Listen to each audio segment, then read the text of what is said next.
Okay, so we have a lot to do today. I don't know if I'm going to get it all done today, but I wrote down a lot of things that I did want to get done last night, and then tonight I wrote down a list of stuff I think I might be able to get done in this stream.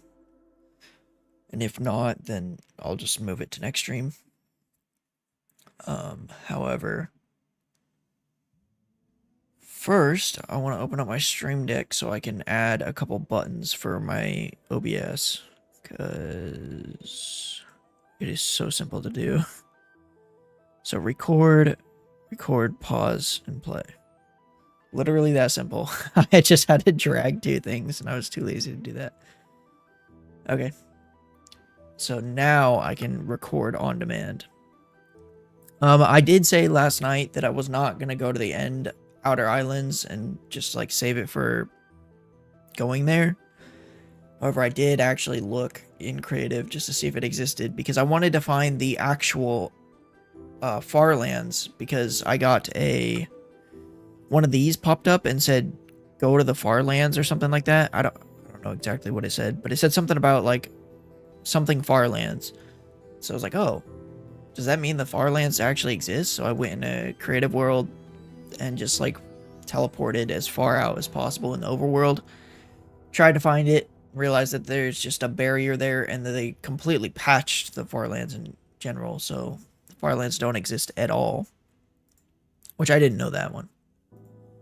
And then the end, I went and teleported, and there actually are outer, like there's rings.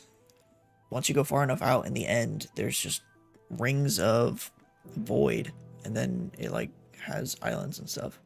What's up, dude? Still leaving the SMP with this one. You don't have to leave the SMP. I'm just streaming to stream, I guess, to get things done in the hardcore world. You don't like have to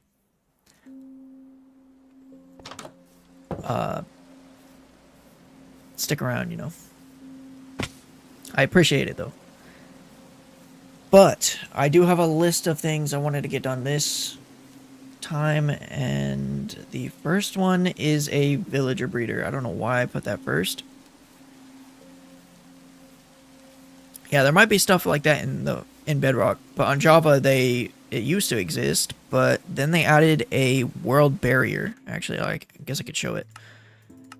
Oh, wrong world. So it's like they've always had the world borders, like people use it in maps and stuff. I don't know if my game's about to crash. I don't know what's happening. And they added that on the actual edge of the world. So if I try to get into this creative world and I go to /set block end portal, and I TP about 2999999. I think that's it. 128.0. Yeah. So this is the Farlands in Java Edition now. I don't remember exactly what update they fixed this in. Probably like 1.8. But it's just a world border and it just continues on. They apparently patched the bug that caused the Farlands, so even if I were to like use a mod to remove the world border, there would never be any like actual Farlands. It's gone. It's just a regular world forever. Although I can't actually remove the world border. I couldn't find a mod that did it. There's no command to do it because this is the max size that the world border can be. So straight line, you were forced to go. Yeah. I've seen it before. I just didn't know if it got patched too. Like along with the Java one, but the Java one got patched a long time ago. I think that was even before the combat update. I think it said 1.8, which is a very, very long time ago, because that was before Elytras. I guess I didn't really know at the time. However, there are, when it comes to these, so let me go to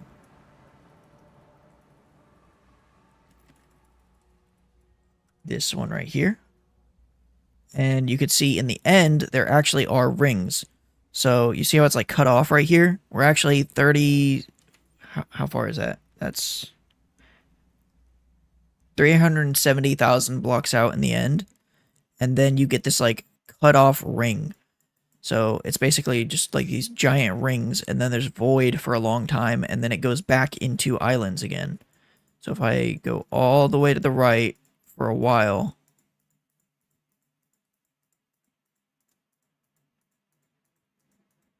Okay, a little farther than I thought it was going to be.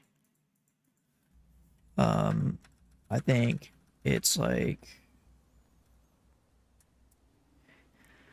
right here-ish. No. Okay, so the start of the ring is over here. But if I fly all the way over here, I think actually, I don't know if this is the end of the ring either. No, that's not. Well, either way, it's kind of hard to find, hard to see, because these rings are pretty big. They get smaller as you go out. So, like, this ring that I'm at right now is far enough where I could, like, fly from edge to edge of the ring, and you would see, like, both flat sides. And as you go out further and further, it gets shorter and shorter, and then, but yeah, the first ring is 270,000 blocks out or something like that. So I want to do it in hardcore, but at the same time, I don't know how many fireworks that's going to take because I can't land or anything. And I know it's possible, but I don't think it's possible to get to the second ring.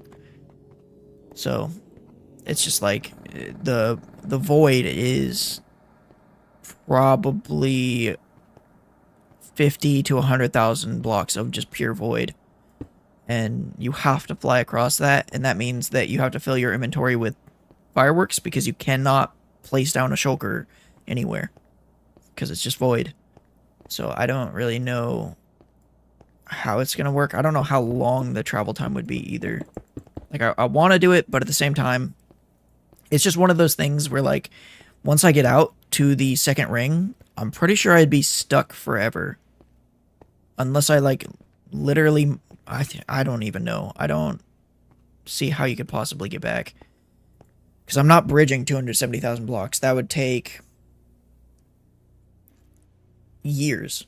Because I'd have to, like, bridge out and then run all the way back on my bridge, mine more blocks, run all the way back out on my bridge, and it would just... It's just not reasonable. So I'll try to do the math and figure out how far I can go while still maintaining the same amount of fireworks to be able to get back. But I can't promise that I'll ever go to the rings, like even the first ring, just because of that fact. So it's just like, if I were to make it out to where I am right now, then the rings would be small, so I could easily just cross a ring, but that's not the case on the first rings, because they're so much bigger.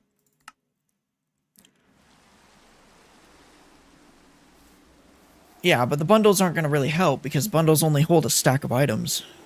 So it's like, it's not really any different than just holding the stack regularly.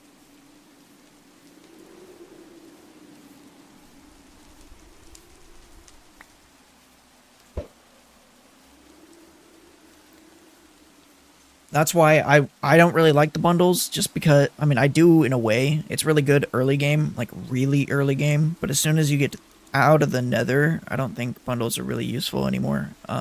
What I think they should add is like a new type of bundle that doubles stack size, rather than just like, because all it does is, like, I can only hold 16 ender pearls in a bundle, and I can only hold 64 fireworks in a bundle, or like the item that has the lowest stack size is basically the size that the bundle can hold. So if I take a bundle right now and I put, let's say, 64 dirt in it, now it's full.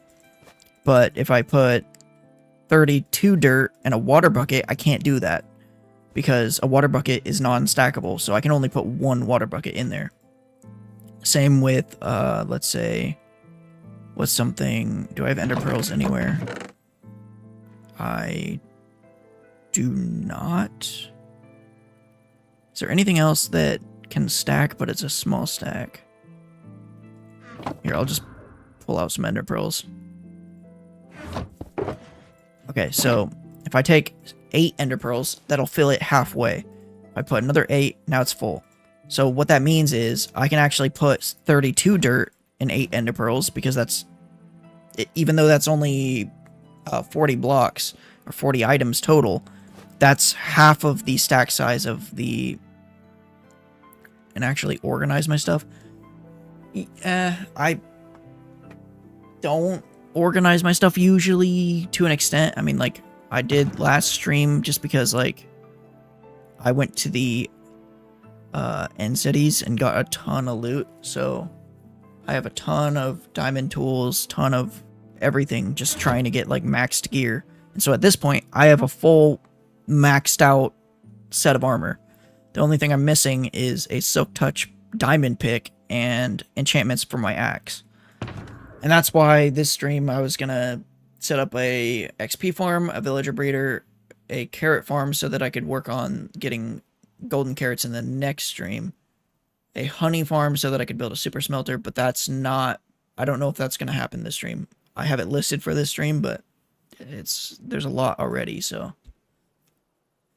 I'm not sure. But normally I don't really organize my stuff too well. I have a mod that just sorts items, so I just click the button. It doesn't, like, it's sorted in a way to where, like, I think it might be alphabetical.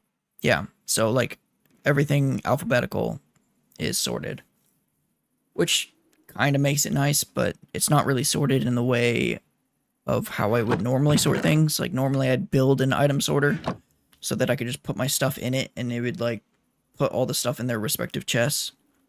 But I've always found that it takes so much redstone and so much iron and wood to build them, because you have to have, like, I think it's 3 hoppers per item you want to do, and then you need multiple, and that's, like, minimum. That's only if you have 1 double chest for the item.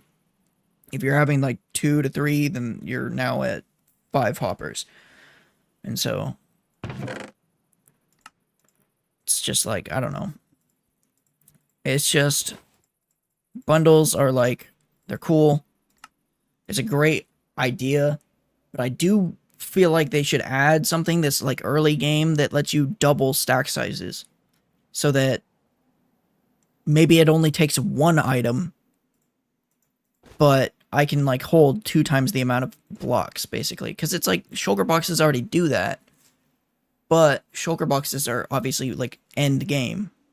So I feel like doubling stack size isn't that much different than... I mean, that's basically the same as having a shulker box, but it's more tedious because it's early game. Like, you'd have to, like, manually pull it out of each bundle, and the bundle would only hold 1 item type or something. I don't know. I know there's mods that do stuff like that, but I don't really play with... Like, the only mods I'm playing with right now, and the only mods I'm really willing to play with, are client-side mods, so other people with no mods would be able to join my world, because there's nothing that adds anything. There's nothing that changes anything either, really.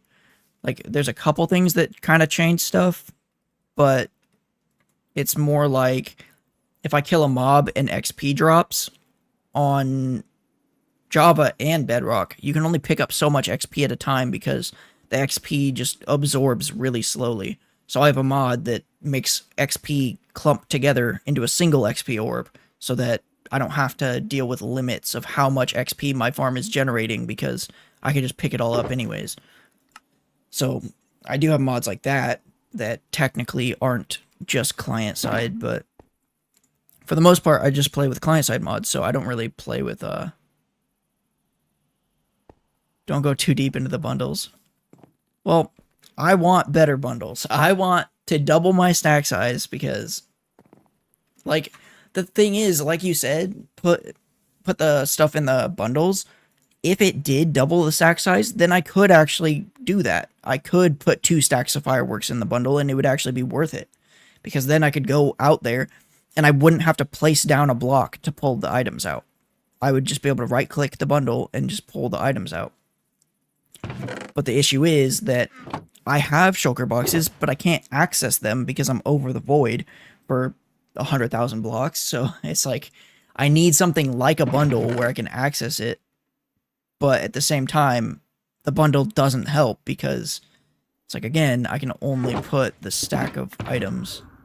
But yeah, anyways, doesn't really matter. I'm going to go ahead and get some coal because I need it for smelting. Because I am not at the point where I actually have carpet dupers yet. So once I get those, then I won't have to really deal with it. But I do have Fortune 3, Efficiency 5, and Breaking 3 Mending on my pick, so I think getting coal should be pretty easy.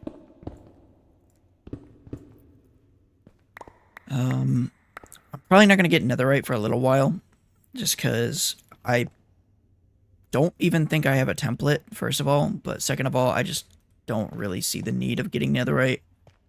It's like, I'm not really fighting mobs right now. It's more just like build farms because the whole goal is to get the mace. And eventually, by the time I'm going in the trial chambers, I'll want netherite, but until then, I don't think I'm really going to have to deal with needing it. Like, I already got the max enchantments, so...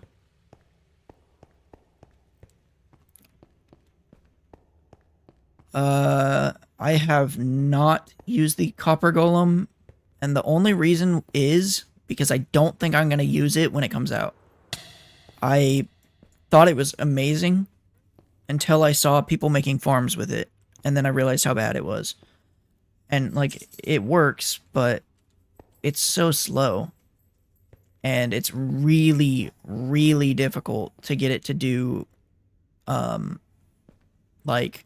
It's really difficult to build a farm that uses multiple copper golems. So to speed it up, you have to have multiple. But then when you have multiple, they start blocking each other, and then it almost doesn't even actually speed it up. And now you're just adding lag by having more entities. To where I'm probably going to stick with just like regular redstone item sorting. But maybe by the time they actually come out, there'll be better farm designs, and then I'll use them. I saw them, saw pretty much how slow they were, and then realized I don't need something that slow. Well, actually, I need something fast because even a regular item sorter is not fast enough for my needs. Because, like, let's say I have a super smelter that's smelting, I don't know, 32 items every 10 seconds.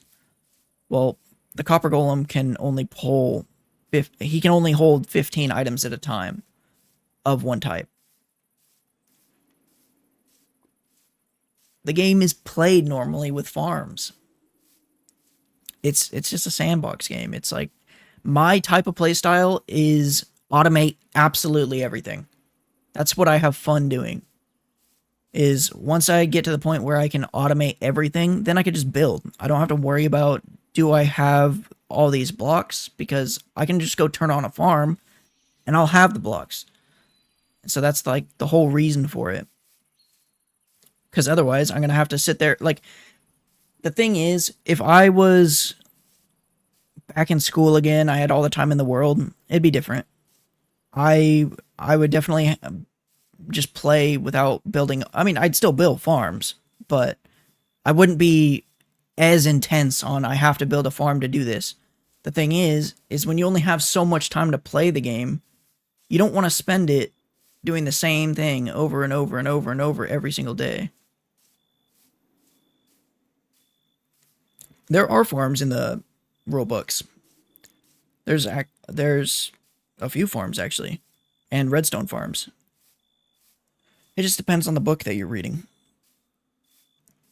But yeah, I mean, I just don't have all the time in the world anymore, and so back when I could just play for 12 hours a day, it was like different. It didn't really matter if I had a farm because I just had the time to sit down and play. But it's not really the case anymore, so I have to try to do things in an efficient manner to where when I want to do something, I could go to work, come back home, and have the blocks already ready for me. Or, like, I spend all the time to build the farm to where I could just AFK it, so while I'm at work, the game's just running, getting the stuff. I'm not really going to AFK too much, unless it comes to, like, needing millions of blocks, but, like, when I was doing the Maze Runner build, that was 4 million stone. That took 6 months to get all the stone, and that was because I had work. If I were to do everything manually, that would have took me, like, 4 years of mining stone. And that's not even the smelting aspect. I still would have had to smelt it. And so that's where I had to build farms if I wanted to actually build the Maze Runner thing, which was the whole goal. And so it really depends on what you're doing, I guess. The way I play and the things I like to build usually take so many materials that doing it by hand is not reasonable because it's almost impossible for me to do it. Like, I'd be spending too much time on one single thing.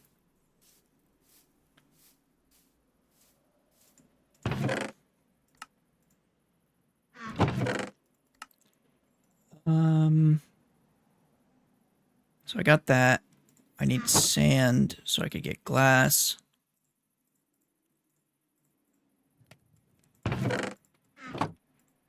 So 2 stacks is probably enough.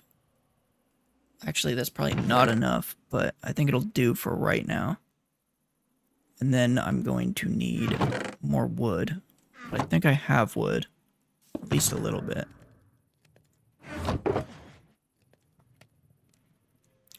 I don't know.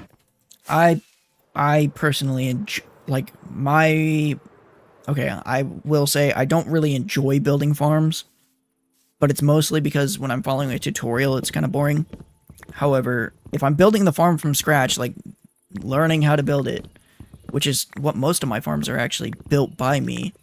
I've like watched tutorials in the past, so I kind of know how they work, and so I know how redstone works. I can build a farm if I wanted to. It's just not going to be the most efficient. So it depends on what I'm building. Because again, if I'm building something like the Maze Runner that takes 4 million stone, then my own design of a super smelter is not going to be as efficient as someone that's been working on it for a year. So I might be better off using their design and following a tutorial. However, if it's something like I don't necessarily need 4 million stone, I just want a super smelter, then it's worth going into Creative World, building it myself, and then learning from that and just building it in survival. And so that's kind of like what I've done already. Like, I have a super smelter that I'm going to be building that I designed, but that doesn't mean that that's going to be the design I use forever. That just means that's the design I'm going to be using until I need a actually good design, because mine is obviously not the best. It's just definitely good enough for what I'm going to be doing. So I need shears now. And I'm going to need quite a bit of wool. As well as leather, because I don't really have any emeralds or any way to purchase bookshelves. So I'm going to have to craft those. And I should be able to get the leather pretty easily. Or not the leather, the paper. It's the leather that I don't really want to build a cow farm because then I have to build a wheat farm. I don't want to do that.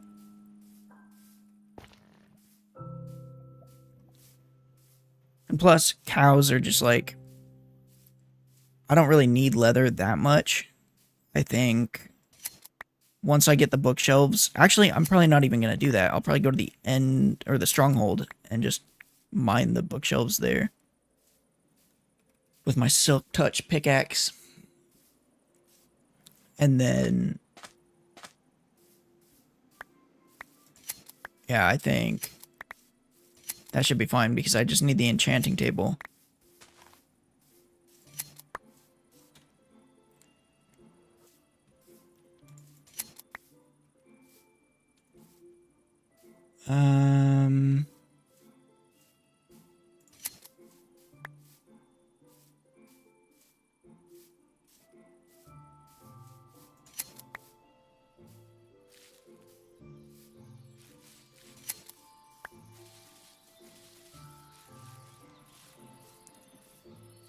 I feel like finding diamonds in Java is easier.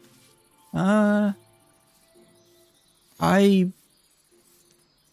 wouldn't agree, but I wouldn't disagree. I don't know. I've never had problems finding diamonds in either version. The only difference is that I feel like the mobs are harder in Bedrock, so dealing with the mobs in the caves makes it harder. But actually finding the diamonds in the first place... like, if I were playing on Peaceful in both versions, I wouldn't struggle to find diamonds, I don't think, in either version. Like, it would just be the same. It really depends, though, because, like, most caves in Java, from what I've seen, don't even have diamonds. Like, you'll go in this giant cave and you'll see no diamonds, but then you'll go in another cave and it's just loaded with diamonds. It really depends on where you are and, like, the cave in general. Because, like, a lot of these caves that I'm at right now are pretty big. But that's kind of luck. Because there was no... like, if I go somewhere over by that forest or, like, behind the forest, there's, like, no caves.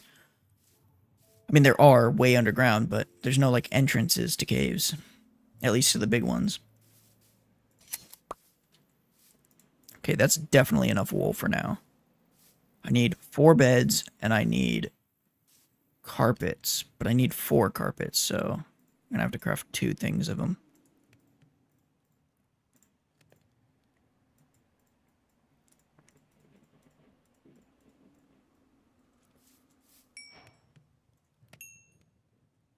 But yeah, again, I mean, I guess it just matters on what you're doing in a way. Or not what you're doing. It just matters, like...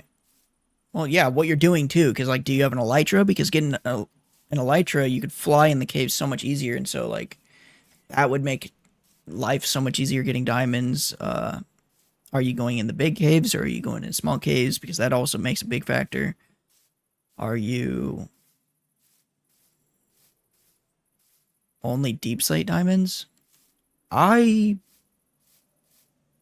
don't think I ever really find or regular diamonds in Java either, though. It's like both versions have the same spawn rate. As for like where they're spawning, I'm sure that's different. But when it comes to the algorithm that they're using, like the same, it's a fall off. I don't know if you've seen the curve, but it's basically like at bedrock level, you have a huge chance of like finding a lot of diamonds. As you go up from bedrock, it gradually gets less and less possible to find diamonds. And so when you're at stone layers, there's only about like I think 12 blocks of stone that diamonds can even spawn in both versions. And so not only can it only spawn in like 12 different layers, but it's also just rare that it spawns in that layer too, because as you go higher up, less can spawn.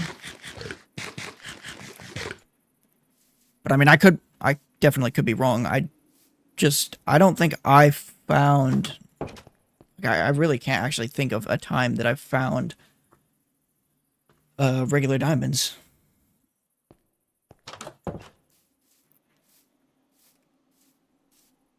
At least not since the Caves and Cliffs update. Like, maybe if the cave is massive to where, like, the walls of the cave go all the way up from Deep Slate all the way past Stone, maybe I could find them there. But I don't really find stuff like that too often. Okay, so perfect. We have everything we need for a villager breeder. I just don't remember how to build it. So we're going to find out here in a second. I think I'm going to build it. If the iron golem farm I wanted to be over there, then I probably want a villager breeder over there. But at the same time, I don't think it matters too much.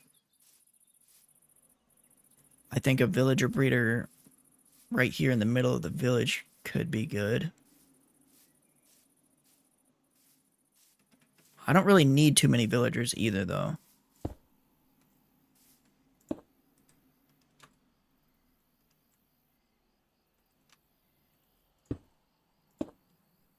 Because normally I end up like, I guess not normally anymore, but back in different versions, probably like 1. What version would it be? 1.21? Like pre 1.21? No, when did they add the... Yeah, pre 1.21, I think. Because back then they didn't have the Allay farms, like the Allay XP farms. And so now that they have that, it's just like, it's so much easier to just enchant to get your... I mean, it's always been easier to enchant to get your, what's it called? The... Crap, I can't think of what it's called. The XP, so that you can enchant, versus trying to trade with a bunch of villagers to get all the books. I mean, it's always kind of been easier, but at the same time, it's like, in a regular world, I could totally understand having a trading hall that gives you all the books. Because, like, there's a chance you could die and lose all your gear. In hardcore, I can't lose my gear. I lose everything. So there's no point in getting all the villagers.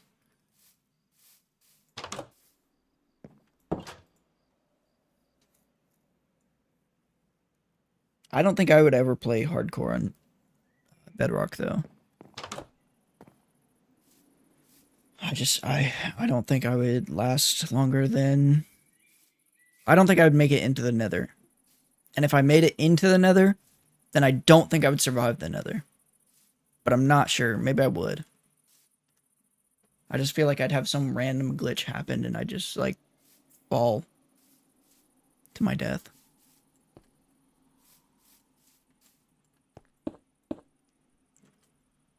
So it goes boom, boom, boom, boom. Right? I think it goes like that. And then, oh, I forgot trapdoors.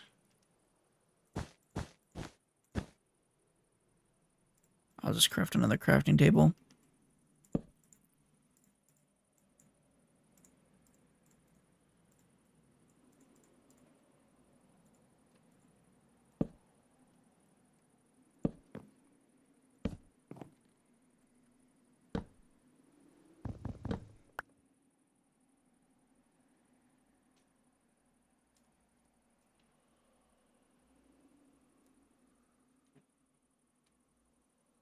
I don't know why, but this just feels too low to where I feel like I need to bring that up.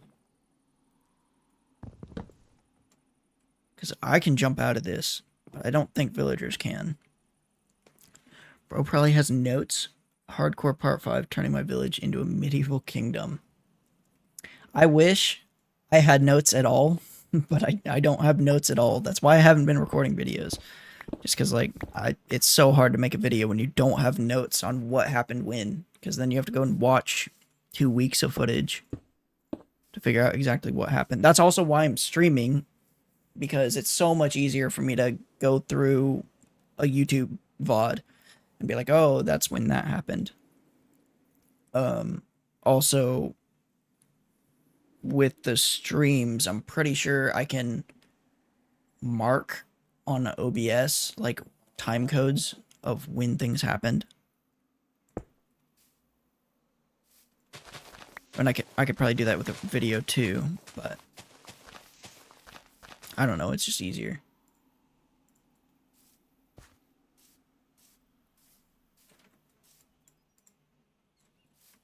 Okay, so I think that's it. I think I just need to get the villagers in there. But I don't have iron. Oh wait, yeah, I do. I have a ton of iron. By a ton, I don't mean a ton. Just enough. Boom. And boom. 16 rails is probably good, but I'm going to craft more. Yeah, I was trying to find my villagers. Well, not my villagers, but this village's villagers last night. And I was like running around everywhere, like, where the heck did they go? Because I thought just because I was building on these farms that they must have died. But then it turns out that there's like 3 in this hole. There's a nitwit and then 2 other villagers. There's one in one of these houses over here that cannot leave because his door is over a cliff. So he wasn't able to, like, leave. And then there's my mending villager, which is over in a hole over here. I did actually put this one in a hole. And then there's another villager over here. And right here. So I'm going to need this guy, because he's the closest.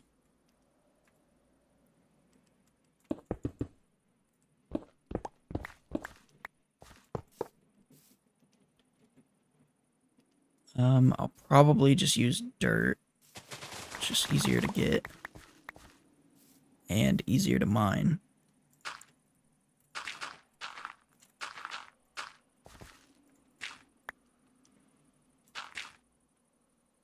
Oh, shoot. I came up too short.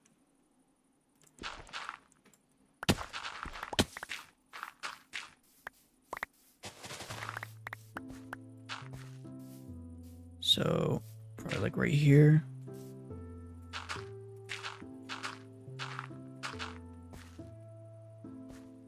And then block that off, and that.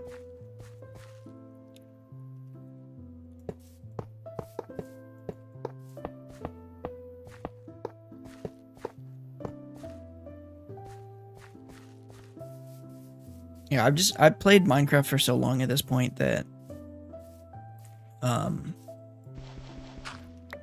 playing without farms, playing without mods in general is just like, I wouldn't say it's boring, because it's definitely fun, but it's like it gets boring. Whereas I don't know, Minecraft was the only game that I never really got bored of. Wait a minute, why are you a librarian? That is not a workstation that you should be going to. Gosh, these villagers keep getting stuck on this thing. Oh, I'm sorry. I did not mean to hit you.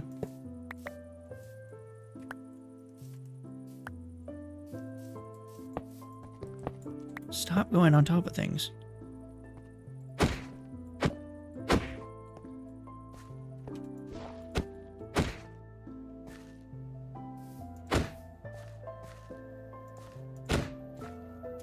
Okay. Got one villager taken care of. Need that minecart back. Now, I don't want to get my mending villager in here, because I'd rather have my mending villager safe somewhere else. So what I think I'm going to do is just grab this villager over here, even though it is farther.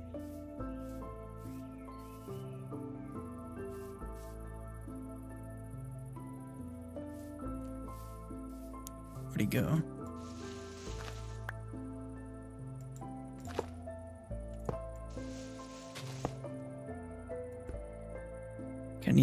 get out from there?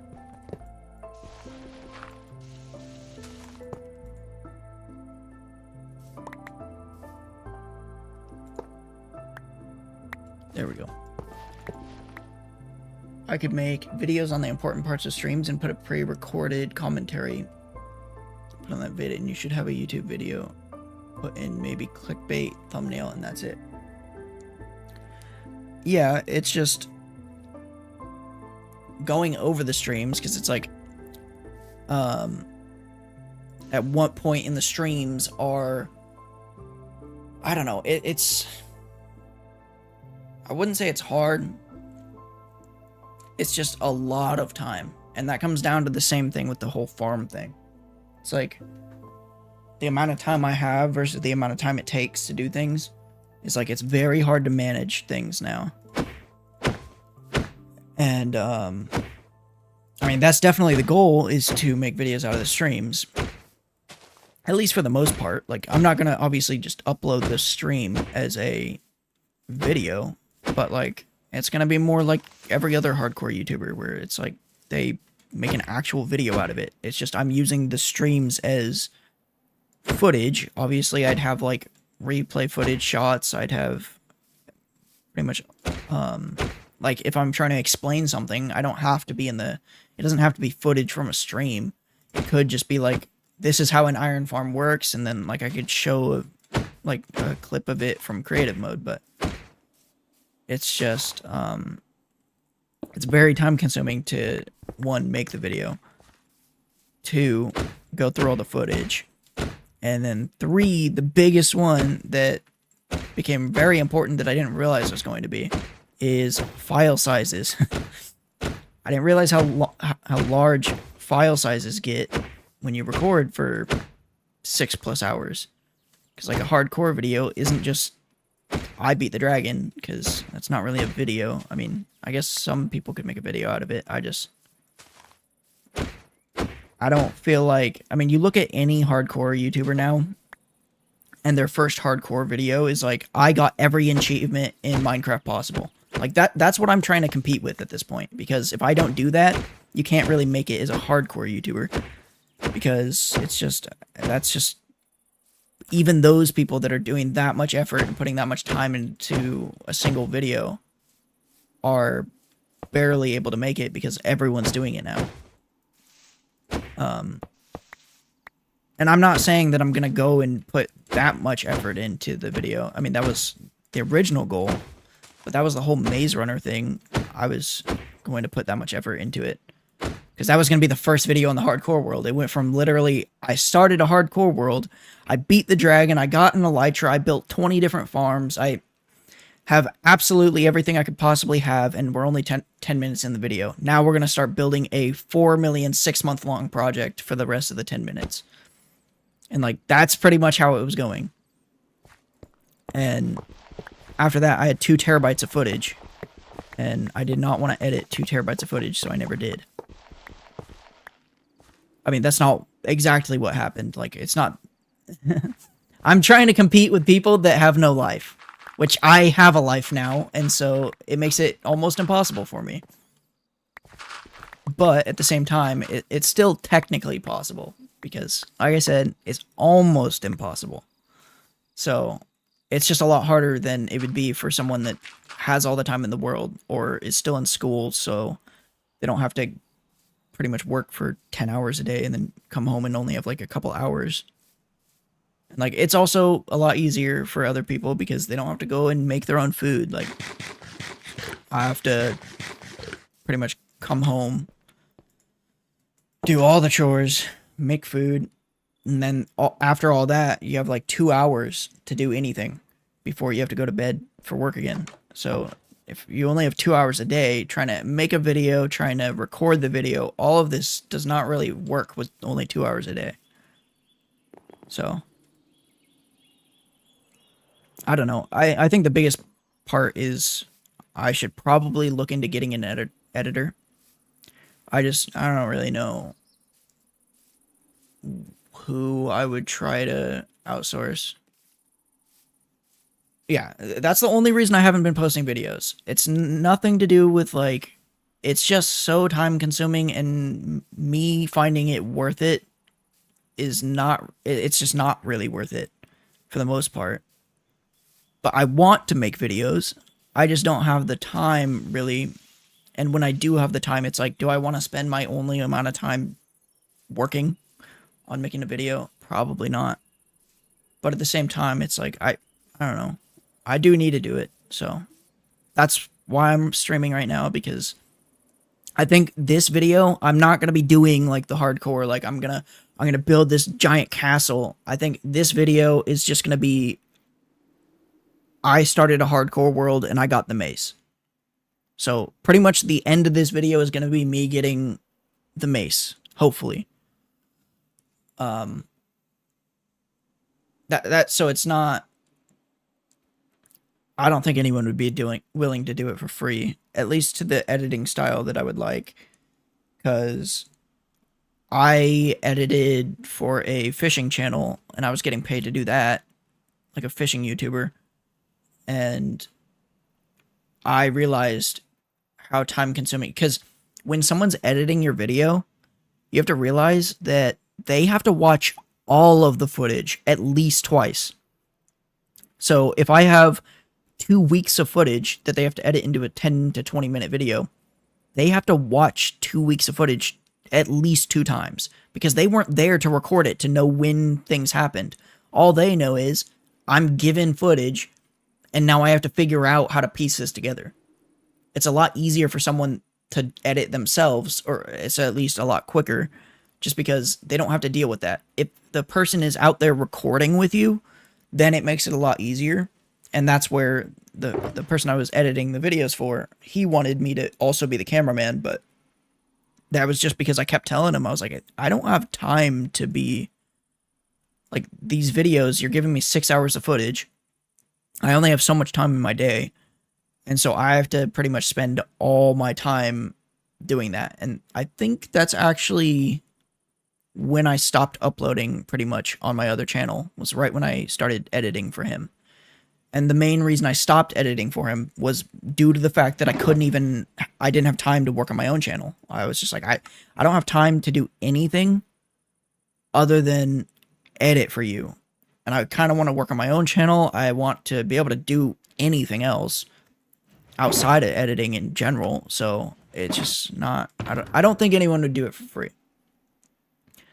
And the people that would be like me, because in the beginning I was like, oh yeah, I would have done it for free in the beginning, because I was like, well, if the channel takes off, then we'll, like, obviously be in it together. So, like, we can work on payments after the fact. But I'll be a part of the coming up of this channel, because I believe in it. But over time, I realized how much time it was going to take to do that. Like, I mean, you're going to have to put years into it. And so, it was just, I don't know. It's time consuming to the point where maybe I could try to find some people, but I don't think people would want to edit videos. Like, if I just recorded a video of me doing like playing through a map on the marketplace for Bedrock, and it took like maybe 30 minutes, an hour to record, then yeah, I could totally see someone wanting to edit it for free. But like right now, I streamed for 7 hours yesterday. I started streaming way later, but everyone in the house ended up going on camping this weekend, so I figured I'd just stream, because no one's going to be home to, like, constantly be interrupting me.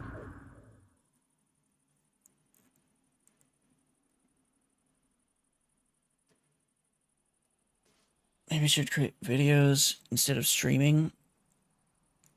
Well, the thing is that streaming is the reason why it's easier to make the videos, because if I don't stream, then it's a lot harder for me to go through it's harder for me to figure out when things happened. It gives me a good timeline of like, okay, I can just scrub through the footage really easily on YouTube or on Twitch or whatever and figure out, okay, well, this is when that happened, this is when that happened. So it lets me write down a script, or at least a timeline of this is when that happened, so I want to be able to talk about this towards the beginning. This is the order of in which I did things. So this is how I'm going to present it into the video, and like, then writing the script is a whole nother thing, because that also takes a long time. Because if you don't write a script, then a lot of the times you just won't make sense. You have to write a script and you have to read out the script. Because otherwise it's like you'll either be repeating yourself without realizing it. It's like you'll be saying something that you think is different, and it is different, your words are different, but in reality you're talking about the same thing you were just talking about. And then you're going to have to edit this voiceover multiple times if you don't write down a script. So it's just easier to write down a script so you know exactly what you're going to say. It all makes sense. Everything's all planned out, laid out. And that's what I was doing with my scripting tutorial videos. Actually, I was doing that way before those, but Twitch is a little different. I don't like Twitch. I feel like the user interface is just bad. The amount of ads that people get is insane, to where it kind of makes me not go towards Twitch, because like sometimes I stream on Twitch, but when I do, I usually am not doing gaming content, or if I am doing gaming content, it's probably not Minecraft. That's the only reason I stream on Twitch, is just because it's like, I don't necessarily care if I get any viewers, so I'm just going to stream on Twitch. YouTube's more like, I want this content to be a part of a video, so I want to save it as a VOD so people can see. And that's another thing, is that hardcore YouTubers get called out constantly for faking their videos and for cheating. And so that's why I'm streaming. You can't call me out for faking it because I'm streaming. You could watch every second. Like, I do not play off camera. And I don't want to post 8-hour long videos, because, I mean, that's like 100 gigabytes that I'd have to upload to YouTube every time I recorded. And that's like the main reason I'm streaming right now. It's not necessarily because I want to stream. It's just more like it benefits me to stream. Not even for viewer reasons, just for the fact of like, it makes my life easier. It also prevents any accusations of cheating. I mean, I wouldn't cheat because there's no reason to. Like, if I die, I literally went through 10 seeds dying before I finally got on this seed and finally killed the dragon. So like, I can't fake it if I'm... We could do it the old-fashioned way? What do you mean?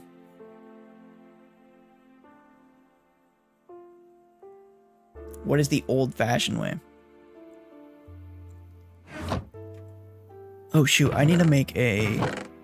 I do actually have to make a crop farm. Or at least I have to buy bread. Oh wait, no, there's bread right here. How much gold do I have? Enough. Okay.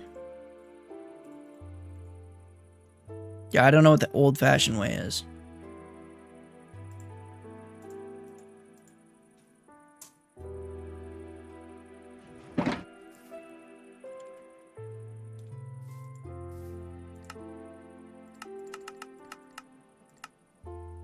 Activate a rail. I need the powered rail. I just don't remember the recipe.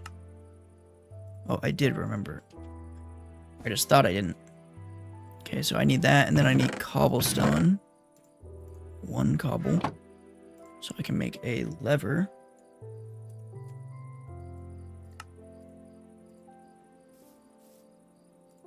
And then I got slabs.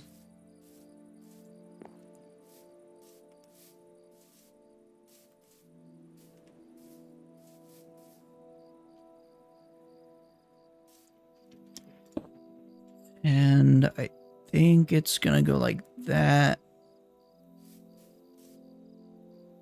And then this has to come from here.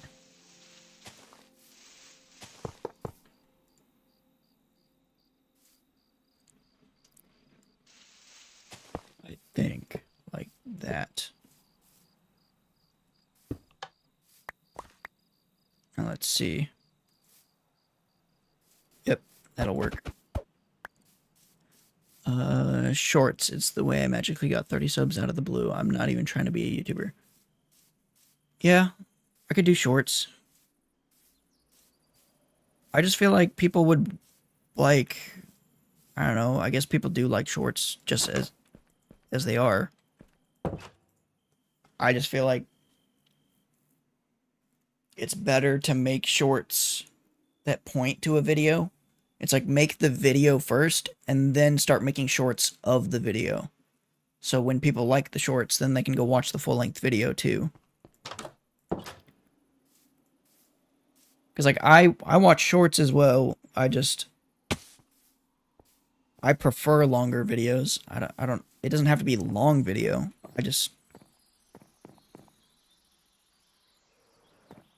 I don't know.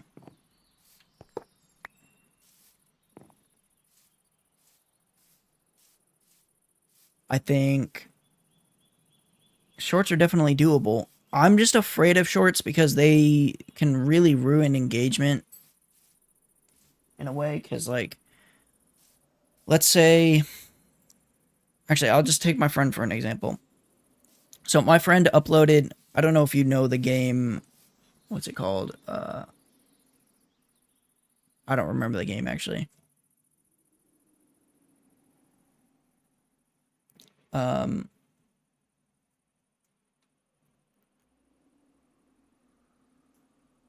Yeah, it's probably not good that I say the game name.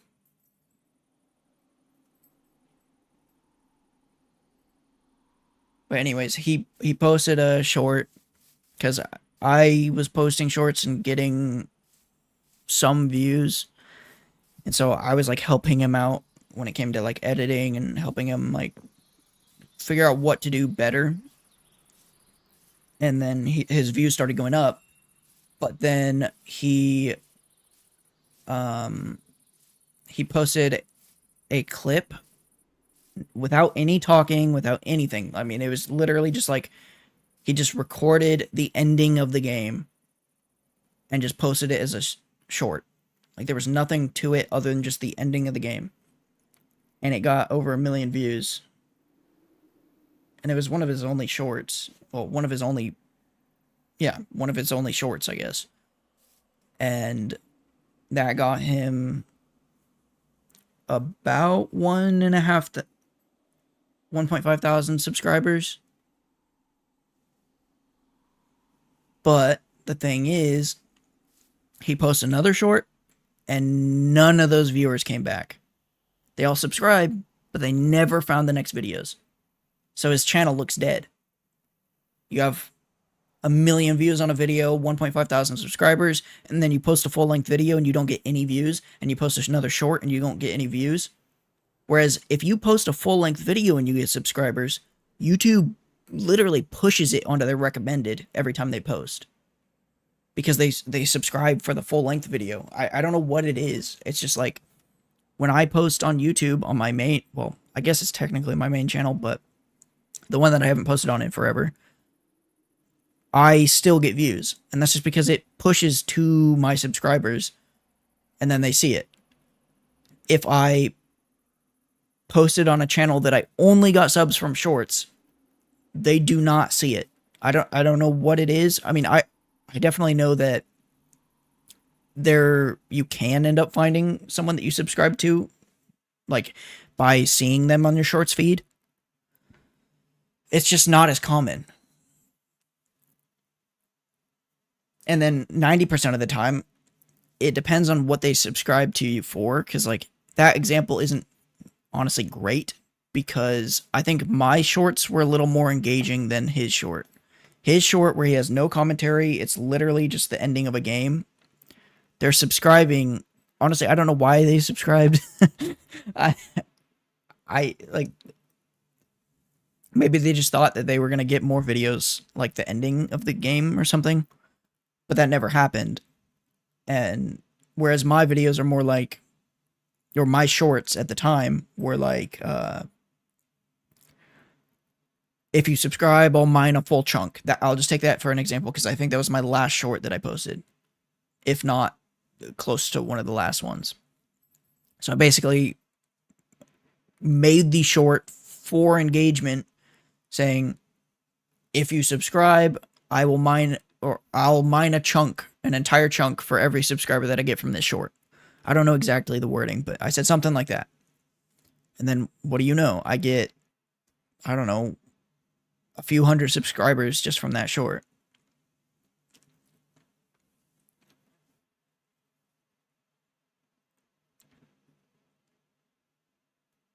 But if you're a shorts YouTuber, the thing is that the shorts don't pay almost anything, to where it eventually you're basically setting yourself up for failure unless you're literally one of the top shorts creators, because you'll never be able to do it for a living. So you're kind of just doing this and spending all your time working on this.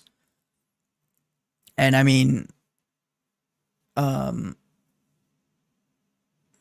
it's a lot of time as well, because I think it really depends on the short. If you're just taking a short straight from a video, obviously that's going to be quick and easy.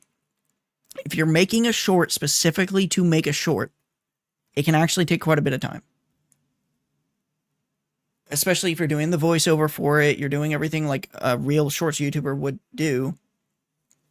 They usually spend about 2 hours minimum on a short, because they have to get all the stock footage. They have to, and this isn't just like they just look something up and download the first stock footage and they're done. It's usually like, I'm going to download a few, I'm going to put it in the video, figure out which one works best.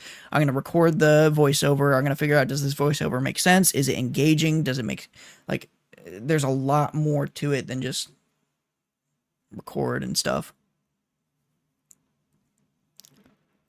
And so you have that, so it's not time consuming. And then, yeah, back to the pay. I think shorts pay 10 cents per 1,000 views max. It's 5 to 10 cents from what I heard. And that is about, you get 1 million views, I think you get $10, maybe. And a normal job is going to pay you $1,500 to $2,000 a week. So if you made 10 shorts a day, you'd still be short of making a living, even like a really close to minimum wage living. But you'd be close. But that's also if you're getting 1 million views on every single short, because if you don't get 1 million views, you're not even coming close. Maybe it's $100. I could be wrong. I'd have to do the math, but it might be, here, let me do the math. 1 million divided by 1,000.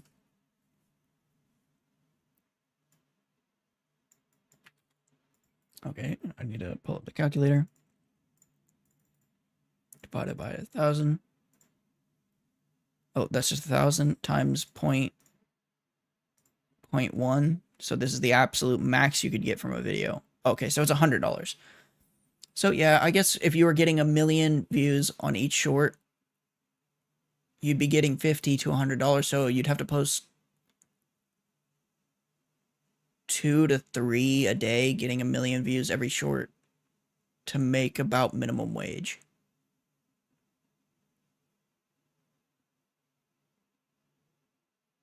But I mean, minimum wage isn't really livable, so you still have to have a job. I didn't whip out the calculator. I whipped out Google and typed in calculator. I don't have like the screen share on. I have application capture, so it's just recording Minecraft, just because I don't really know when it comes to like, I don't stream enough to know what is sensitive information that I shouldn't be putting out. So I just like, when I stream, I just record purely Minecraft, and then I switch it only if I know I need to switch it. But I do need to make a crop farm. But yeah, I mean, it's money, I guess. It's just, oh yeah, also another example. So that same fishing YouTuber that I was talking about, he had 4,000 subscribers when I was editing for him. He now has, let me look. 541 fisherman. He now has 207,000 subscribers. So he had 4,000 subscribers. Just like maybe a year and a half ago, 2 years ago. I wouldn't have stats on. I just like math. It's always been my favorite subject. I never liked like history or any of that kind of stuff. So it's like, it's fun to calculate things and figure out exactly, like, I literally programmed a whole thing when I made that, if you, like, the short that I said, if you subscribe, I'll, like, mine a chunk. I literally did the math, figured out how many subscribers I was getting per view, and then did the math to see if I got the same amount of views as my friend did on his, like, 1.5 to 2 million view short. How many subscribers would I have gotten versus how many he got? And I would have got, like, 300 times what he got. I would have had 30,000 subscribers if I just got the 2 million views from how many people were subscribing.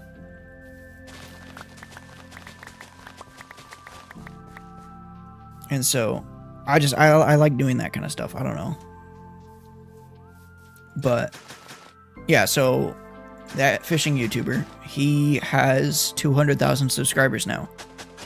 When I was editing for him, his views on his full-length videos was about 2,000 to 4,000 views per video. And guess what he gets now? The same amount of views. Same exact amount. It hasn't changed. And why is that? Because all of these subscribers came from YouTube Shorts. So none of his views went up. He went from 4,000 subscribers and now he has 200,000. Yet he still gets the same amount of views as a year and a half ago when I edited for him. He's making more money, I will say that, because of the views on the shorts. But it's just, he is trying to do YouTube for a living. And so, I wouldn't say it killed his channel, but it definitely did, like, people are going to see his channel and be like, why does he only get this many views on his full-length videos if he has this many subscribers? They're gonna think it's like a bot channel or something. Because I see that a lot. When you see a channel that has like 1 million subscribers but gets no views, you'll always see comments being like, how does this channel have this many views? Like, or this many subs? Like, it doesn't even make sense. And it's all from shorts. And that's why I'm scared of shorts, not gonna lie. But at the same time, I feel like if he did what I was saying, where like you make a short out of the actual video, then it would be a little different. He'd probably get a lot more views on his full-length videos. He just like posted a short of someone falling in a river and it got millions of views. So stuff like that is obviously going to get a bunch of subscribers, but they just thought that was funny, but that's not going to be happening in the full-length videos, and that's not going to happen all the time.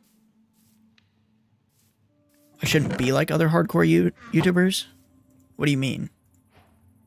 What do you mean and why? I'm not disagreeing with you. I'm just saying, I'm just curious what your thought process is.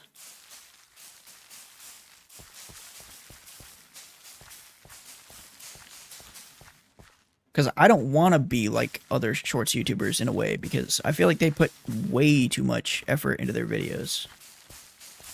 Not that I don't want to put effort into them, but like, I don't know. It's hard to say. I want to make good videos, but at the same time, I don't want to turn it into something to where it's not even enjoyable to do anymore, because then that's going to translate to how the videos do. It's like, if you can tell that I'm just like struggling to even record the video, then that's kind of show up in the way that I'm recording it.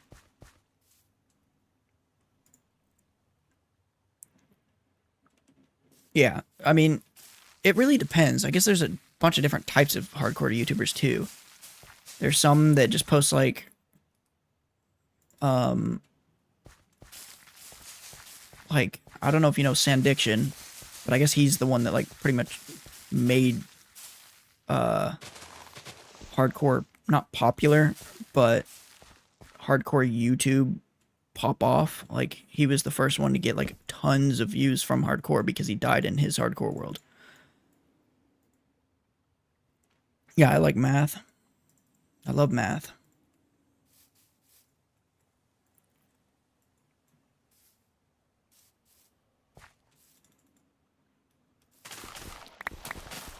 but I think Sandiction, that style of video, I'd rather make videos I would enjoy watching. And that's where I struggle. Because it's like, I don't know what I would enjoy watching when it comes to hardcore videos. Because honestly, I don't really watch hardcore videos. Instead, I watch like more... I don't know what I watch when it comes to Minecraft. It's always different. Like, I'm either watching like new things that come out, or I'm watching... Sometimes I watch SMP content to where that's kind of the style that I wanted to record in, like record like SMP like videos, but in hardcore, like kind of translate the two into one. I feel like it'd be a really cool like idea, but there are people that did that. So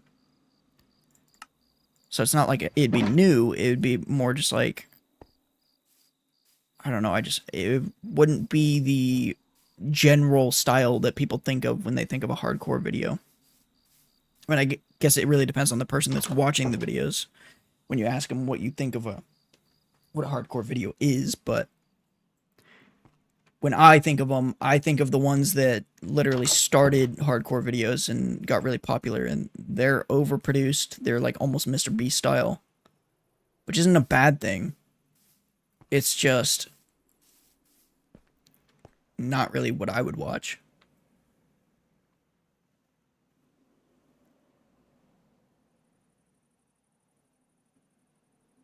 Yeah, that's kind of... I mean, there's stuff like I could build like a redstone contraption that's like a calculator. I could like build a calculator out of redstone and like make a hardcore video out of it. Like it's got a digital display out of redstone lamps or something, but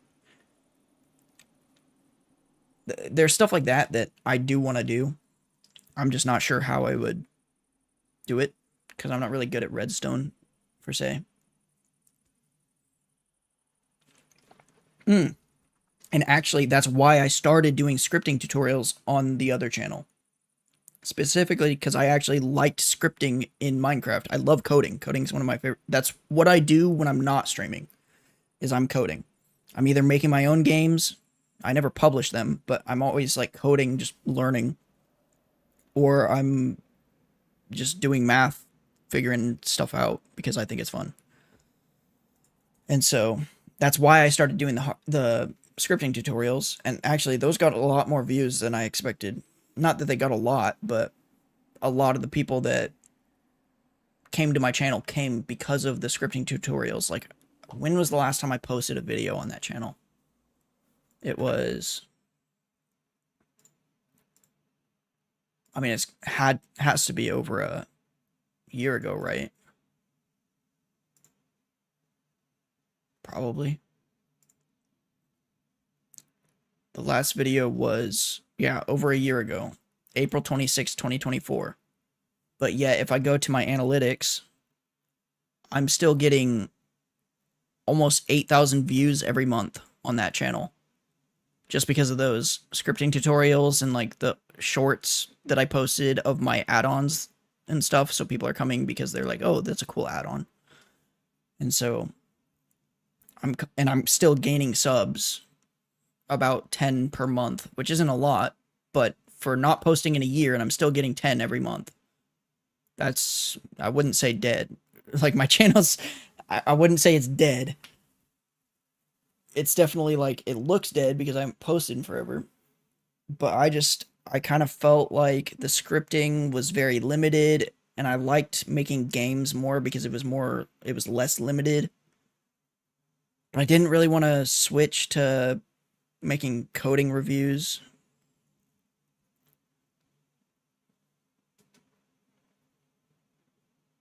I could do math stuff in Minecraft.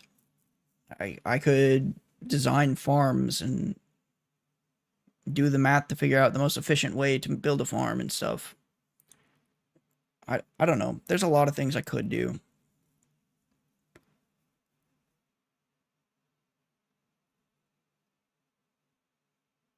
I'm just not sure what I want to do, because I liked making scripting. Well, I didn't like making the scripting videos, but I liked coding.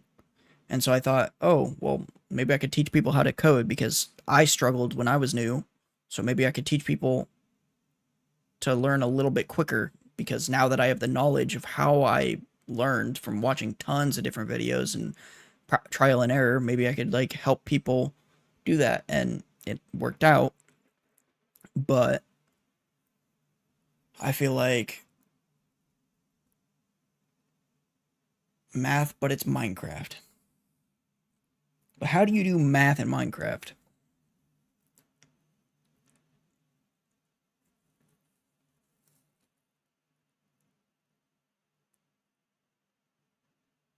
I don't have a copper bulb, so I couldn't do math right now, but I mean, there's like binary stuff I could do with copper bulbs. There's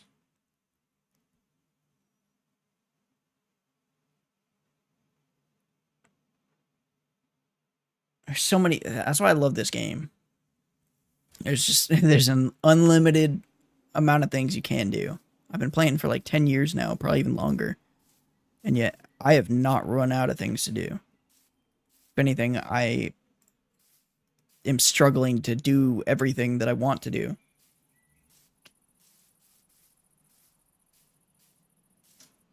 Like right now, it's get the mace. I have done it in multiple hardcore worlds, and I've streamed them on this channel. But I ended up quitting those worlds because I switched to newer versions, and I figured it'd be better to just like start a new world.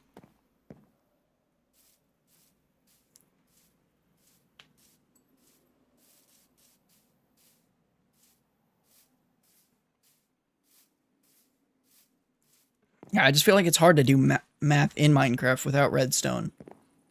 And like even with redstone, it's like there's got to be a goal to it. There's got to be like, what am I doing the math for? I guess what I could do is like I could probably even start like a hardcore world and be like, okay, I'm going to make it so I can only ever throw one Eye of Ender. But I can't use calculators to figure out where this is pointing to. So I have to do the math to figure out where did this eye point to and where is the stronghold. And like I could build like a redstone calculator to do the math in Minecraft to figure out. But then how many cows does it take to crash my game? It's not a bad idea.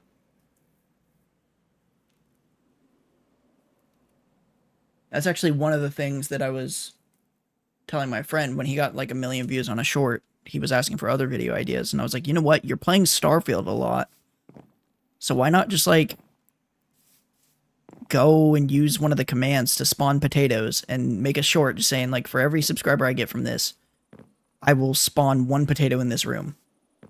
And like do a video where it's like, how many potatoes can I spawn in this room until my game crashes?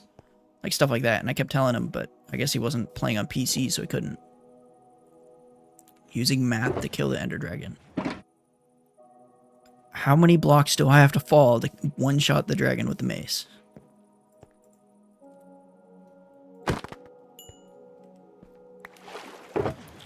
Yeah, I mean, there's a lot of things, I guess.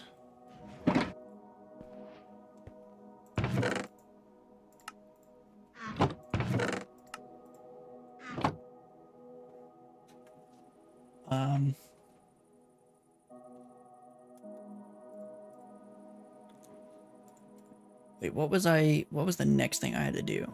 An Allay XP farm. Ooh. That's not gonna be fun to build. So I think for this farm, I actually have to get amethyst. Which I need to get... Actually, wait a minute. Yeah, Allay XP farm. I'm going to build that first because then I need the auto brewer for that.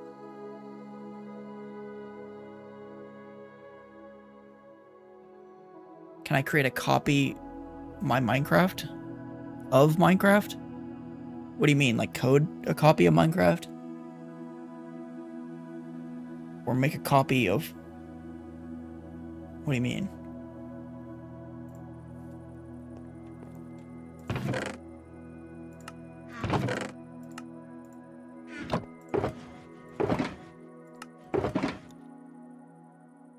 XP farm, I'm gonna need amethyst, so I'll check the caves.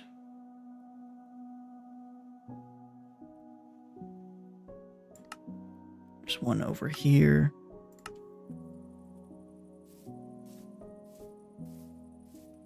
A copy of the game. So, like, code a copy of Minecraft or something?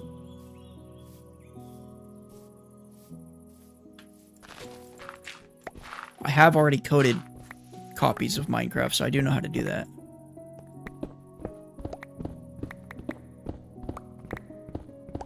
Although they're not nearly as good, and they run at way less FPS, but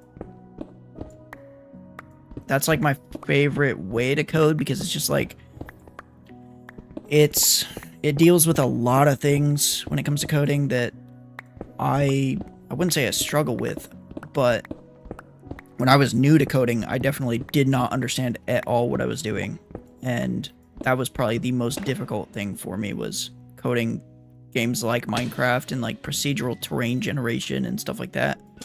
It was so difficult for me to understand. But now that I've done it so many times, I could probably in 2 hours make a very rudimentary Minecraft clone game. Like, just from the amount of times that I've done it so far.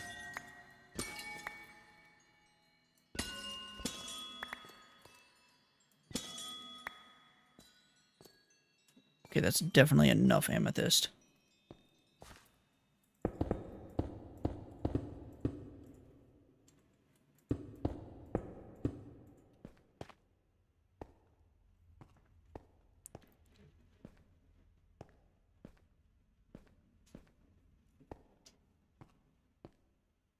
And there's a lot of complex things that come up when it comes to Minecraft. Like, Minecraft, people think that it's like this really simple game when it comes to coding, but in reality, it is one of the, I wouldn't say more complex, because like something like Grand Theft Auto would be more complex because you have more interactive systems. But when it comes to performance, it's extremely difficult to make a game like Minecraft that runs very well. Just because of the way that the game's coded. Like, if I go into FreeCam and I look at all those blocks that are being rendered, even though I'm not able to see them from up here, those are rendered. So every time I'm looking, I'm technically, all of this is in my camera, and my graphics card has to render all this. No matter what. Just because there's really no efficient way to be able to stop that from, like, how would it know that it shouldn't be rendered? It can't. The only way is to check every pixel on your camera and check if every chunk that is generated, it would have to check each pixel on your camera for every chunk to see, is this visible? Because if it's not, then don't render it. But that's so insanely expensive for your graphics card or CPU to do, to where it's better to just leave it rendered. So I got amethyst. If I stick to that idea, I'll grow. Like, well, I feel like the thing is that people have already made how to make Minecraft and, like, how to code Minecraft clones, and people are constantly making Minecraft clones. And I feel like I know coding way less than some of these people because they came out of like I just learned because I thought it was fun and I kept practicing. So I don't know the correct way, in quotes. I mean, there is no real correct way. It's just like there are ways that a AAA studio would do it, and I don't know those ways. So I only know how I would do it. It's far from as efficient. So I got glass. What else do I need? Let's go to load schematics, XP farms, 24 lays, load.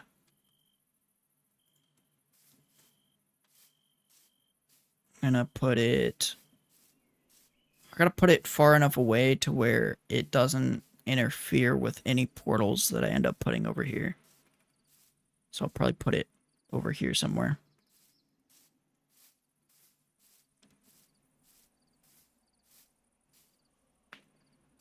I guess it does make it more entertaining. It makes it more entertaining, but for the people that do know what they're talking about, and if they watch the video, they would be banging their head on their desk. Like, oh my gosh, why is he doing it like that? Which I guess is funny, but I feel like I'd get so many hate comments being like, you know, you should have done this instead, right? You know, you should have done this. It's like, no, I don't know. I didn't have a job coding. I didn't go to college for this.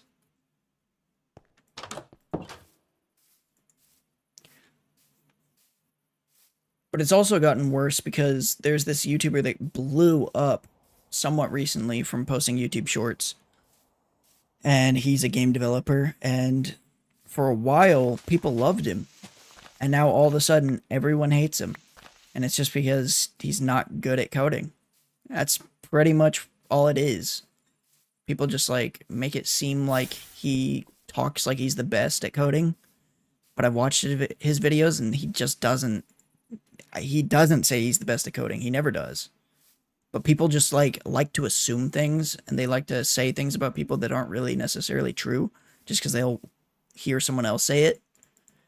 And I think the game development community is very toxic because of that. It's way worse than Minecraft, in my opinion. It can be good in some communities, but for the most part, I feel like a lot of them like to hate on people. I don't know why.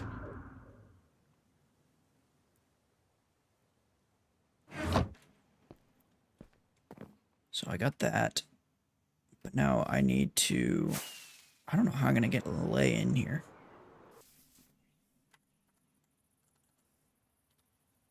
This is actually going to be a little difficult.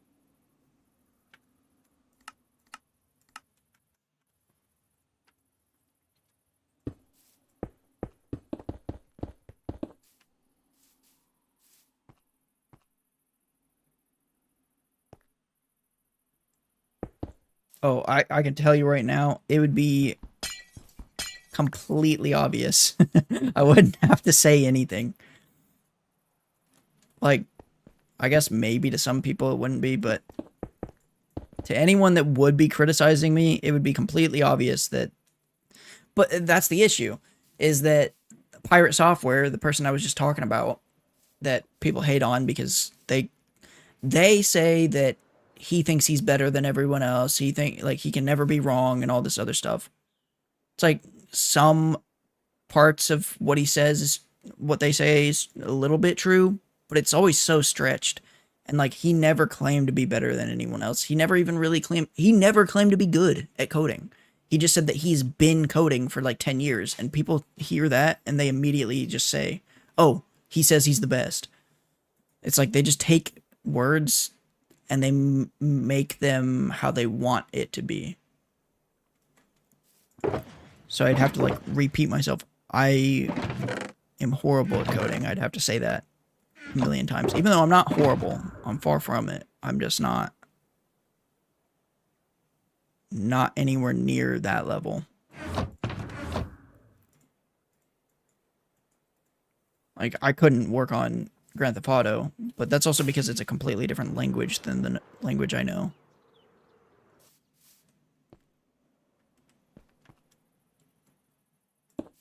Boom, boom, boom. So that's gonna be 3 slabs. Then I need 2 trapdoors. Gosh, I should probably just bring the ender chest. Although I don't even know if I have enough blocks for this. We will see.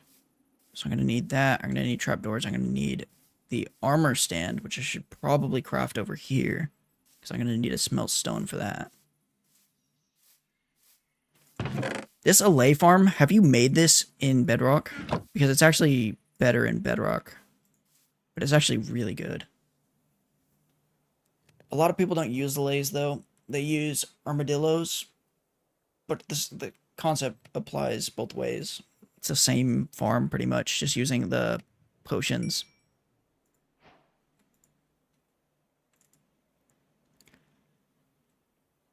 There's that, and then I'm gonna need sticks, and then I need, I don't know how many trapdoors, but I'll start with that. Bring this. And this, and this. And then bring this. Wait a minute. Yeah, I got it. I hope it's not regular stone to craft a armor stand. Really hoping it's this stuff. How do you craft an armor stand?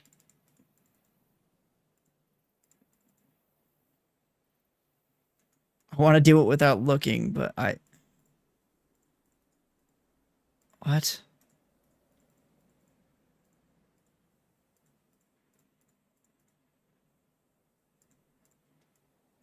I don't know. Armor stand. Oh. Yeah, I was not going to guess that.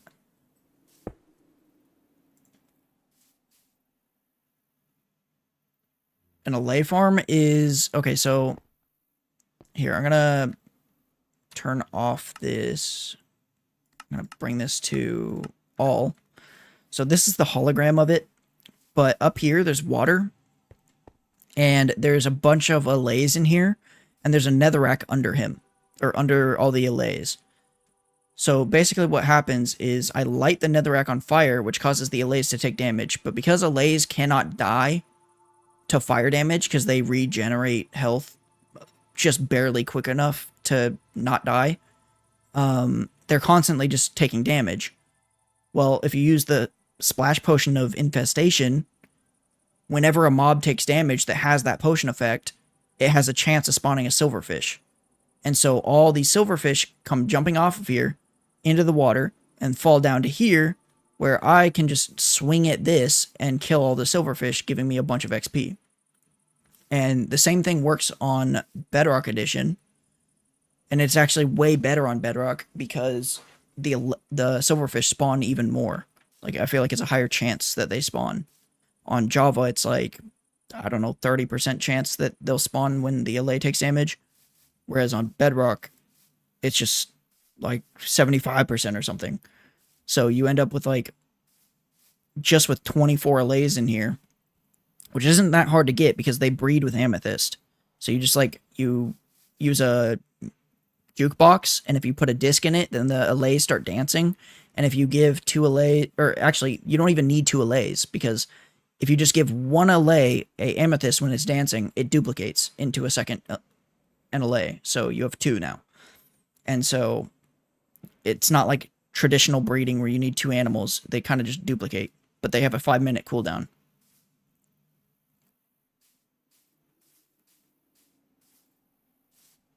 Yeah, they pretty much added the infestation potion, not for this reason. They added it obviously for the trial chambers, but this is like probably the most efficient XP farm when it comes to ease of build. They're obviously like, you could probably build a Guardian farm and it's probably way better for XP, but this will get you, I don't know, once I'm finished with it, you'll probably see, but it gets you a lot of XP. So much XP, in fact, that you cannot absorb all the XP quick enough. It just kind of sits there, and you have to like sit there and wait for it to fully absorb.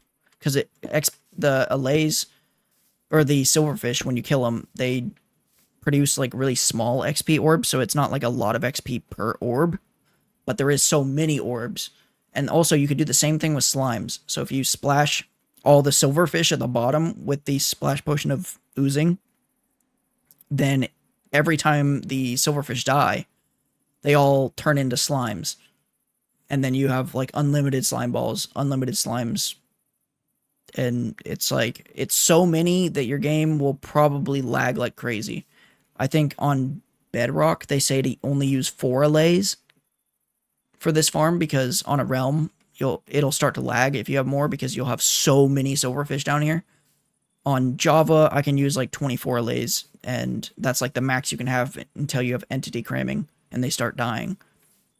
And it's still not even as efficient as Bedrock's.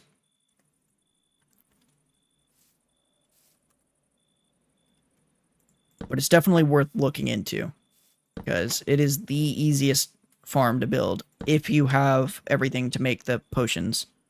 But in reality, the potion of infestation, which is basically all you need, all it takes is 1 stone block, because that's the ingredient to make the potion. You also need nether wart. So you basically, you put the water bottle into the brewing stand with a nether wart that turns it into an awkward potion.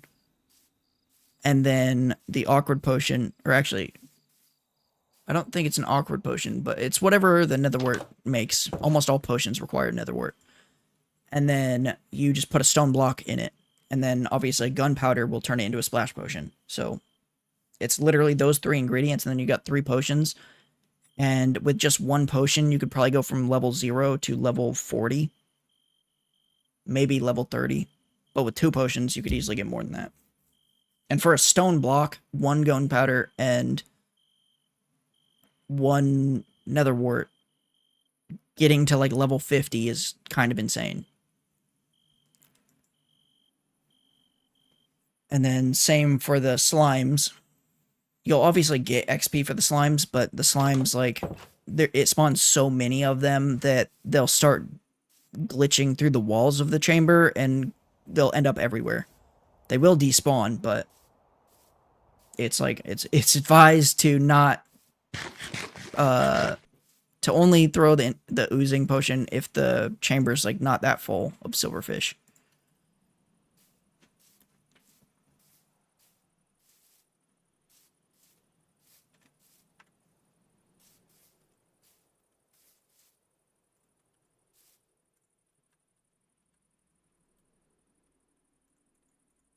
There. And then that is the hardest part, is finding an allay. But again, you could do it the same thing with armadillos, because armadillos also take I don't think they die if they're curled in a ball. And so if you put a zombie there, so the zombie attacks the armadillo constantly, or maybe it's, yeah, I think it's a zombie, then they curl up in a ball because they're scared of the zombie, and then they just constantly take damage and never die. But then you do have to get the armadillo all the way to your farm, and then you have to get it in there. The allay, it's like, it's gonna fly and follow you, so it's just so much easier. And breeding them is a lot easier, and then you don't need a zombie. It's just, I don't know why people do the armadillos. I think they just find it easier to find an armadillo. Although, in my opinion, it's easier to find an allay. Well, actually, that's not true. It is easier to find an armadillo, but it's worth it to find the allay. Because, I mean, there's literally an allay right there in front of me. I saw it when I was coming to this village.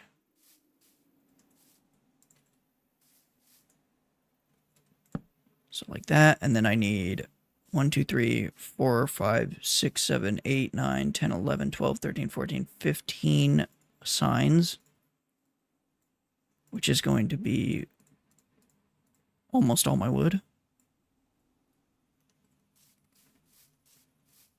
Then I need ladders, which is going to be all my wood.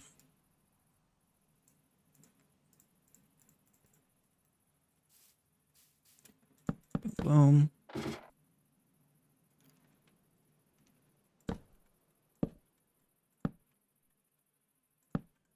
And this design that I'm building right now is my own design, so I did actually make this. And that's just because all the other designs for Java Edition used either armadillos, or they didn't use an armor stand here, which meant that you had to use a potion of instant damage to kill the... I'm not tired. I'm just, well, I am a little tired, but not nearly tired enough to stop. I'm just like, I'm not gonna lie, it's just super hot in my room. And I don't want to turn the AC on because if I turn it on, it's super loud.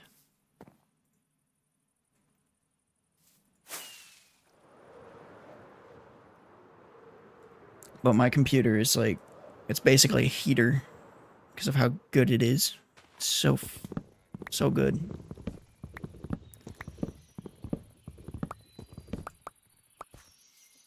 Yeah, I can't imagine what it would be like if I was playing with shaders and stuff. It'd just be so hot.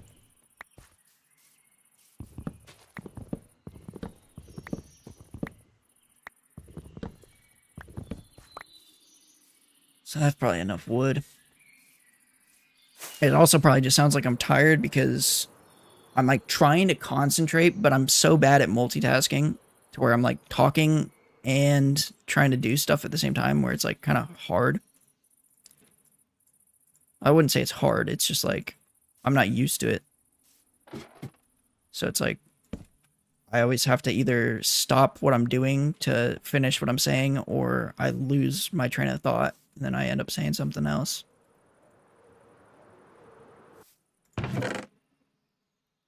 Now I need one netherrack, which I have right here. So I actually don't need that much amethyst.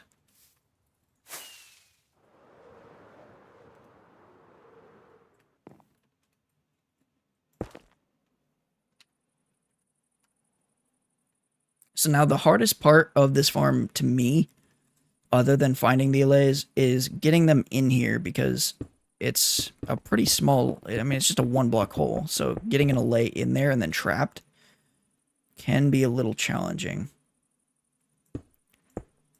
And I'm already at the point in the farm where like I should probably go get the allay because I'm going to have to get it in there before I enclose the farm. Because I'm going to have to put a, what is this? A dispenser, I think, on top. Also, I don't think you saw this farm because I built it in last stream, which was yesterday, and I didn't have anyone tune in for that because it was way later in the day.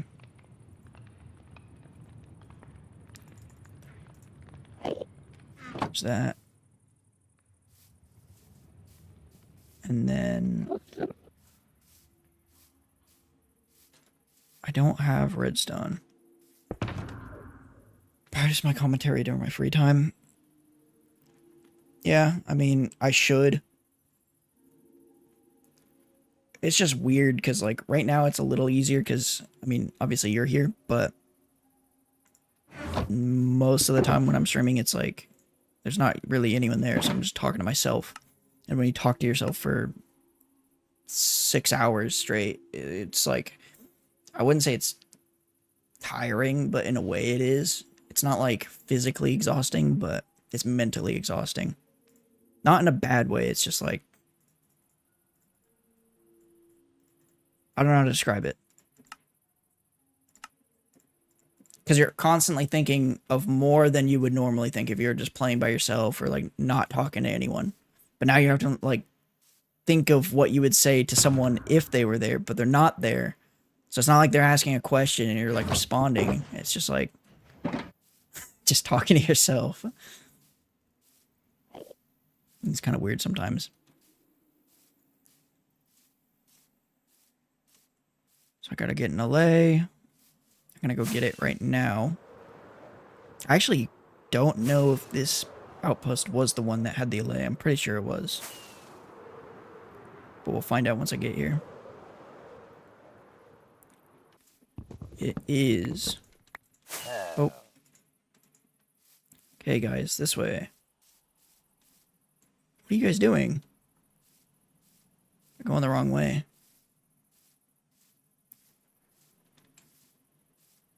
Come this way, and then I'm going to get you guys in that hole. And then trapping them in there is going to be a little bit hard. Person starts rambling nonsense about some exit door. An exit door? What do you mean exit door?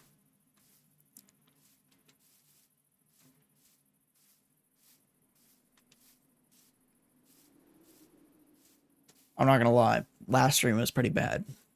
I was just like, I was tired at the end of it, but I didn't want to stop streaming. I was just hungry. I was tired. I was like, I've been streaming for so long, pretty much just talking to myself for like, it was probably like 8 hours at that point. And so at the end of it, I kept just saying like, okay, I'm gonna end the stream, but then I'd like just go on another rant about something. Mostly because I was just like writing down the list of the farms that I'm gonna have to build to get the mace. I was like, I need an iron farm, I need this, I need that. So it was like a little challenging to. Uh-oh, I did not mean to fall in here. It was a little challenging to figure out exactly like when to stop because I wanted to figure out what I was gonna do this stream, but at the same time, I didn't want to like think about it too much because I knew things were probably gonna change. So I wrote down a bunch of stuff that I needed to get to the ultimate goal of the mace. And so this stream, I had to like figure out again, write down another list to figure out exactly which.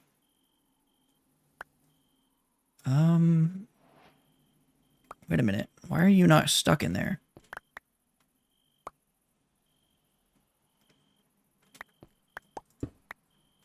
Shoot.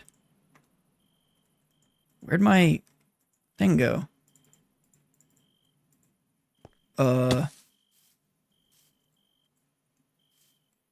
What?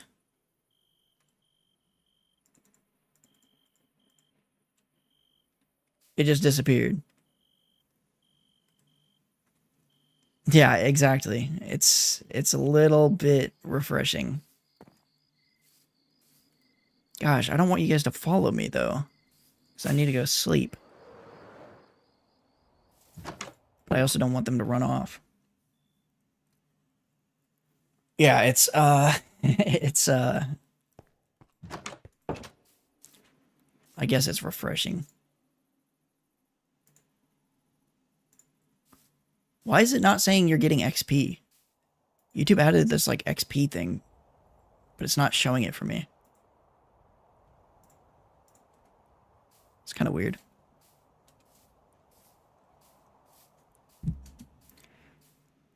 You like get XP for chatting and then that's about it. There's nothing more to it. Oh, there it is. That was not there before. I don't think. All right, guys, over here.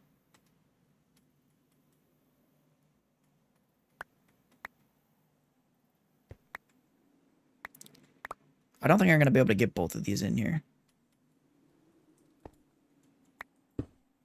Oh. I got one. That's good. So this guy, I'm going to... Actually, wait, come back. No, you don't. You don't have to super chat or dono. It's, I don't... It told me... Okay, here, I'll try to... Oh, I can't read it. Oh, wait, yeah, I can.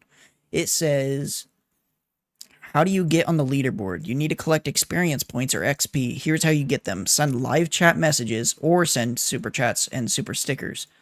But you don't have to send... Just send... like, here, let me chat.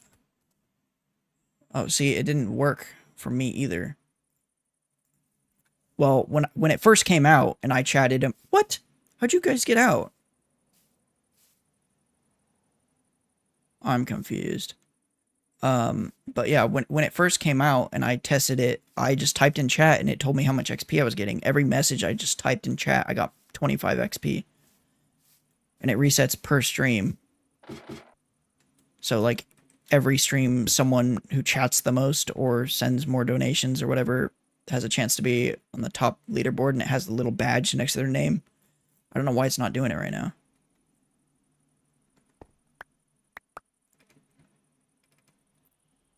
I don't think it's the slabs, unless they changed the hitbox, because they used to get stuck in there. I don't... he is in there.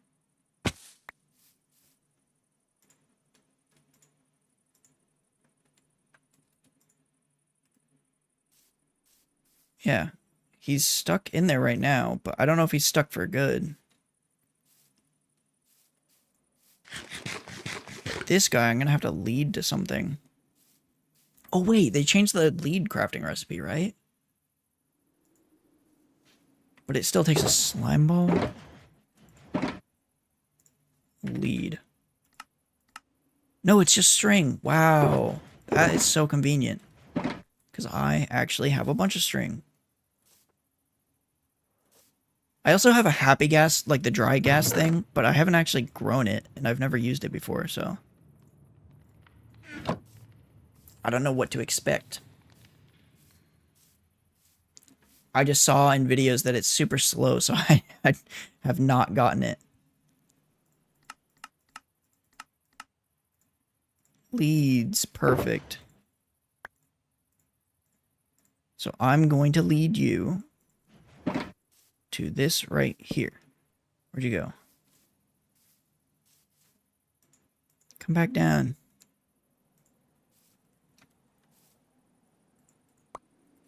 Gotcha. Okay, you get stuck in there. This guy looks to be stuck, which is good. Now I have to make a jukebox, and I need to find a music disc. Because I don't have a music disc. So that's gonna be the hard part. I know where a bastion is. So I think I can get one.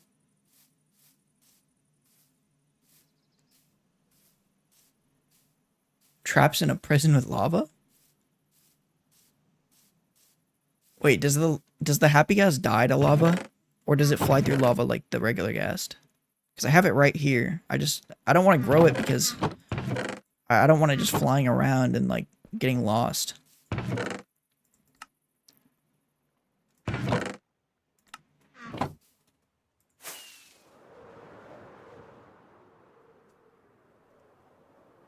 But I did know you had to like submerge it in water to grow it. I don't know. I don't have a reason to use it right now. I was thinking maybe when I was in the end, it would be a good time to grow it, because then if I grew it in the end, I could use it to get to the end cities. But I was like, well, once I get an elytra, then the thing's going to be stuck here. And I'm never going to be able to get it back.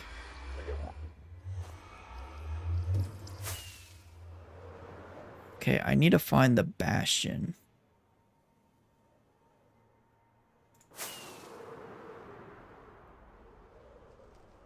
There's a bastion, but I don't know if this is the one I went to.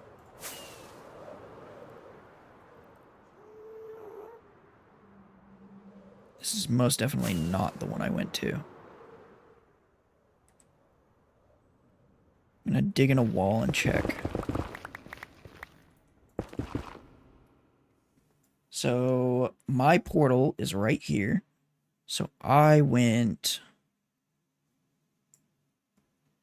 Where the heck did I go?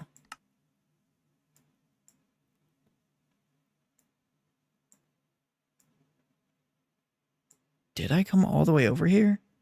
I don't think... I must have went to this bastion.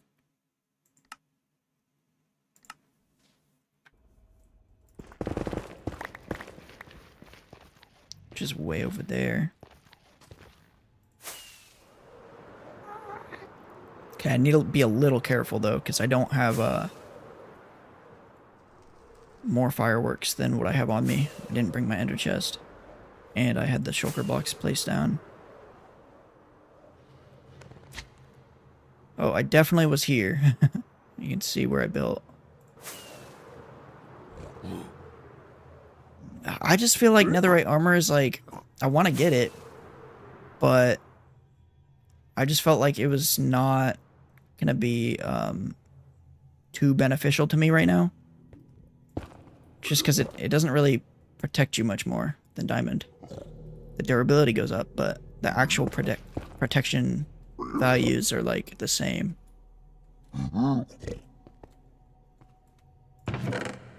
Okay, there's a music disc. I don't know why I didn't grab that before. But I do want to get netherite. It's just, I kind of, there's a few different ways to get it. Oh, I'm not liking this. And both of the ways, well, yeah, both of the ways that I would do it, one of them is you drink a fire res and you swim in lava. You literally just use your elytra and fly inside of lava. Because when you do that, you could see all the ancient debris at the bottom of the lava lakes. Because lava does not, it counts as a block, so ancient debris can actually spawn. And then the other way, but I don't have potions for that, and I don't really have a great way to get potions right now. That's the main reason why I haven't done that. And then the other way is using TNT in the, like, just making giant tunnels using TNT, because it's just so much easier and quicker. And I could technically do that right now because I do have a bunch of gunpowder. I just haven't done it. So I guess I probably could do it.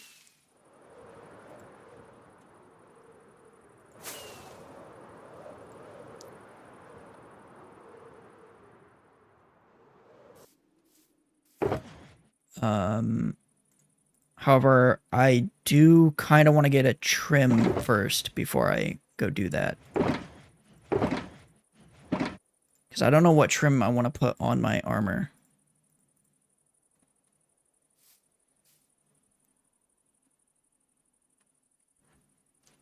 Yeah, I don't really like the look of diamond armor. I did make a resource pack yesterday, though.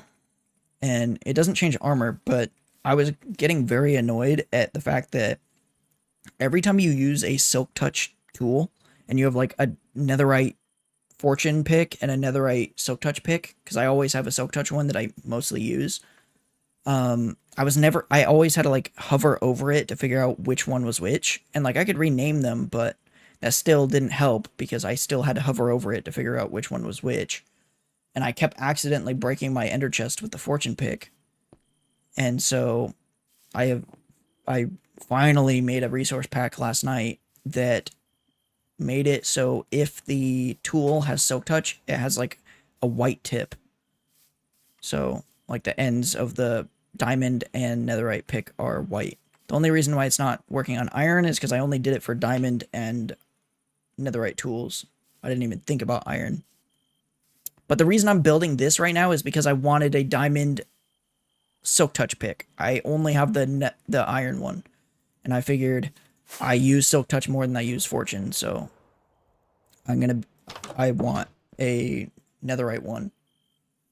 Oh wait, I should probably sleep first, or breed this guy before I go to sleep. So I put the thing in there, and now he dances, and then I right click, and now there's 2 allays. I wouldn't even say it was overnight. It was probably towards the middle of yesterday's stream. I know I said night, but I don't think it was night.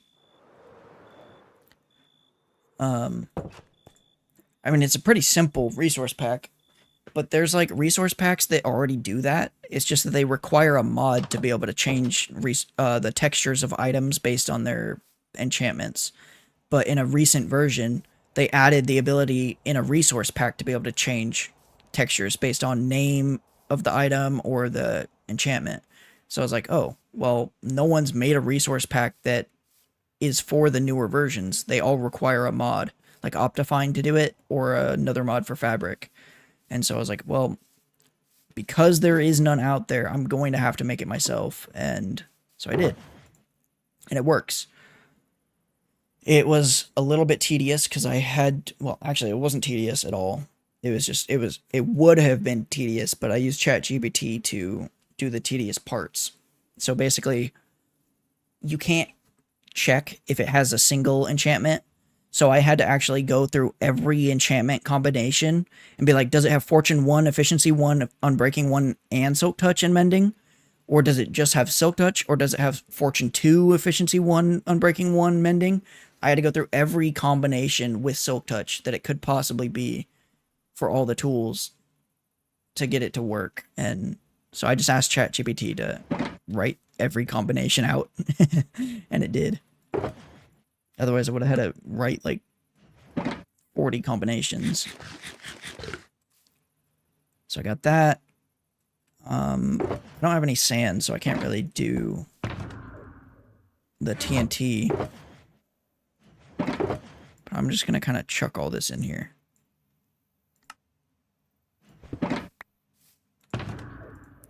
I know it's not organized, but that's totally fine for right now.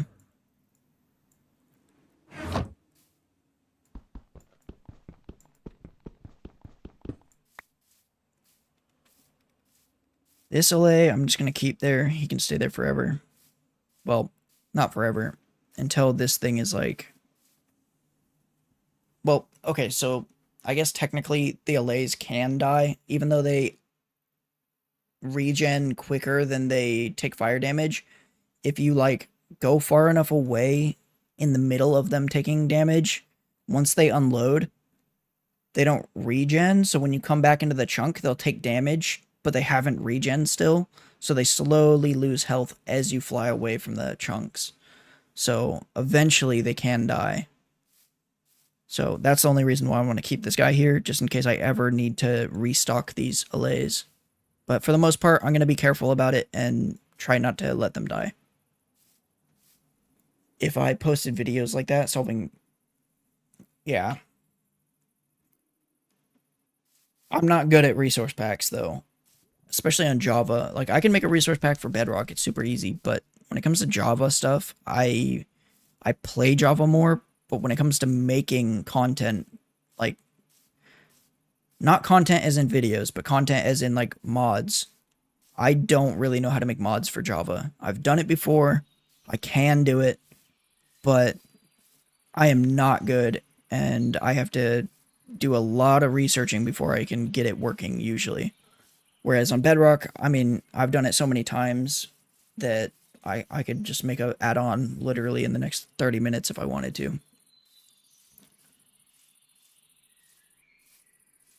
Well, the add-on wouldn't have anything in it, like, you wouldn't have any content, but it would be an add-on that I could, like, use.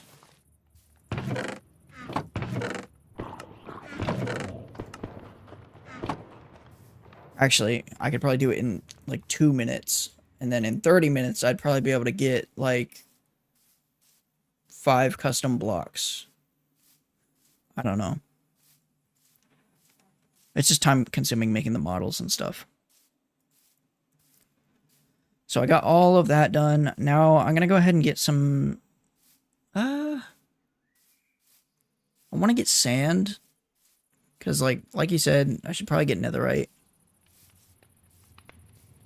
So yeah, I'll probably get sand, and then I'll use all this gunpowder for TNT. And then I'll... Well, actually, I don't know if I can yet. Yeah, I'm gonna put this back then. I can't do it yet because... yeah, I can. I'm making excuses in my head. I was like, well, I need a bow with flame to be able to shoot the TNT, so I don't have to be close to it, but really, I could just use a flint and steel. I can still run away fast enough. Oh! I just realized a big issue, though. I need food.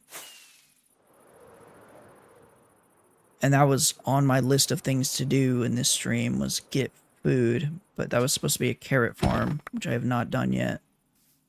So let me go ahead and kill some of these guys. I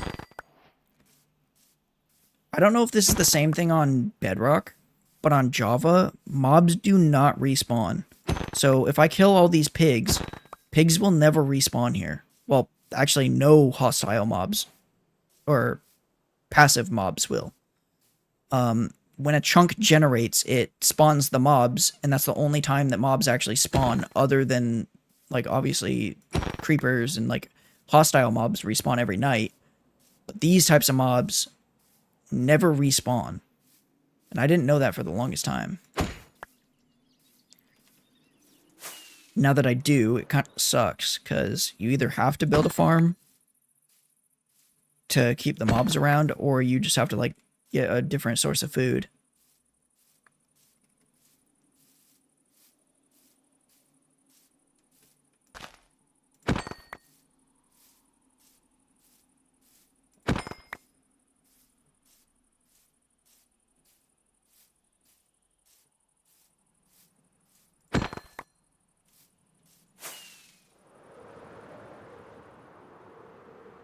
But now I need to get as many pigs and cows as possible because pigs are probably going to be my best bet.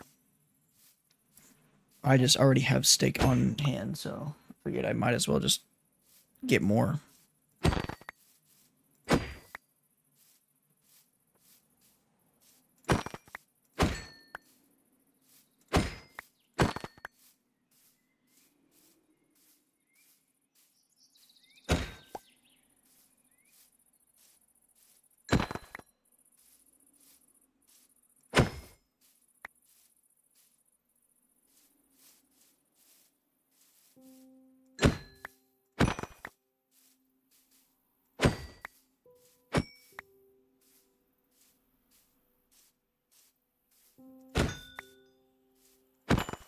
Okay, that's probably plenty for now.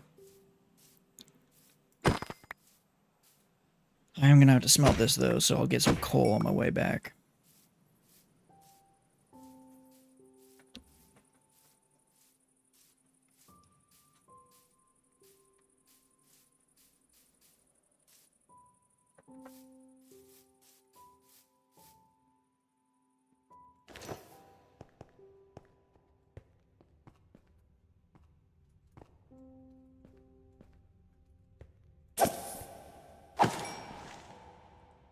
Okay, maybe not, because I don't see any coal.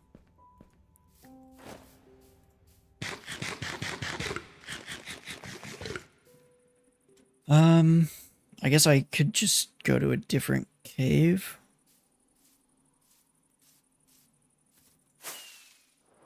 Like this one will probably have coal.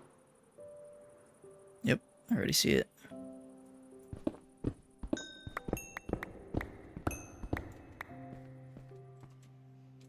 $13. I'm gonna need more than that.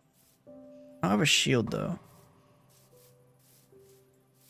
so I don't really want to go in here.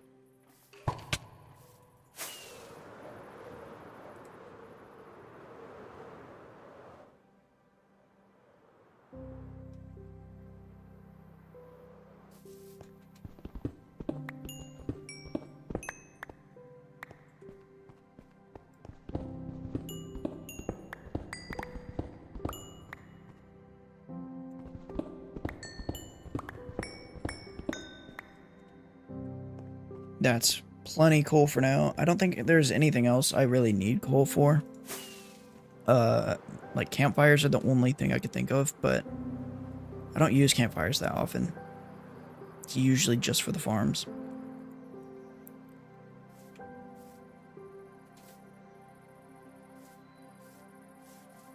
Yep, that is all good. I will continue what I'm doing though. Cook that, cook that. Actually, I want to split this. 43, 43, and 42. I don't remember killing sheep, so I don't know how I got that mutton. Oh, I did get a bunch of leather though, which I forgot I did somewhat need. So I'll sleep, and then I'll actually be right back because I'm going to go to the bathroom, turn my AC on, and let the dog out.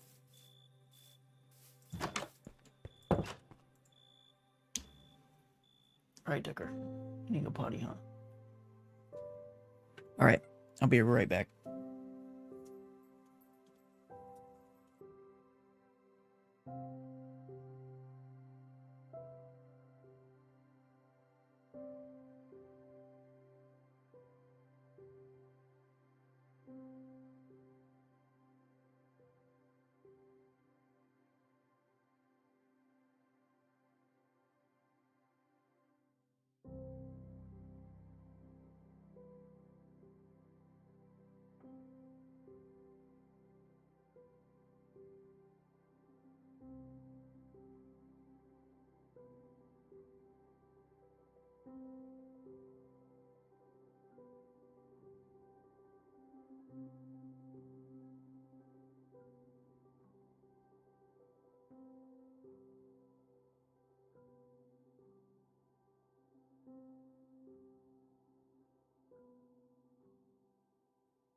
Okay, I'm back. Dog ran all the way across the street. Like usual. Normally I just like, I know he comes back, so I just let him do it. Because it's like, it's just a gravel road to the neighbor's house, but he goes to the neighbor's house, which is the issue. Because he's not supposed to do that. But figured I'd watch him, make sure, because if I go out there and I yell at him enough times, eventually he'll just stop. Even though I know that's not true, because they have a dog that sits right on the other side of the fence. Oh, I forgot the amethyst.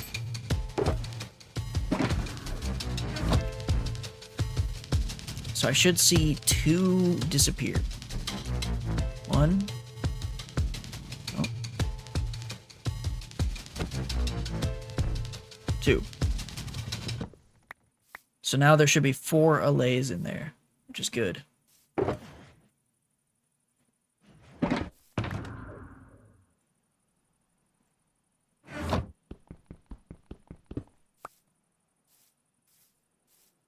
So we got 4 allays. We got food cooking. We've got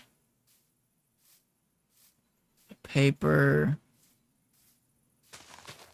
So I think while I wait, I need to build an auto brewer. I'm not gonna lie, I think I need to get a bunch. So I don't need string, but I need iron. Even though I have some, I'd like to get some extra. Also, I do kind of want to place a couple ender chests around, so I'm gonna leave that one here. I'm gonna go ahead and grab that and that, because I want to make another shield. As well as I should place a crafting table over here. Oh wait, yeah. Place that there. Do that. So I need more redstone. I have enough iron, but probably like to make a little more iron. I'm definitely gonna need wood.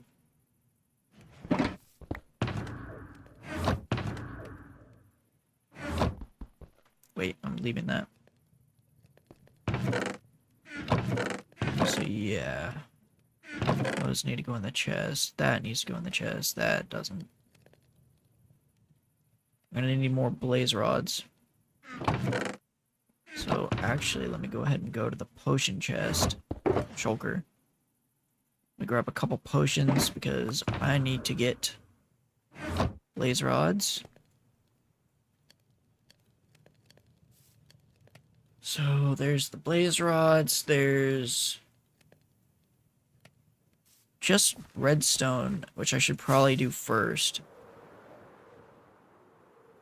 I'm gonna go to this cave, because it seems to go all the way down.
I didn't realize I was muted.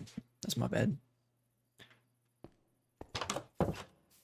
That is my bad.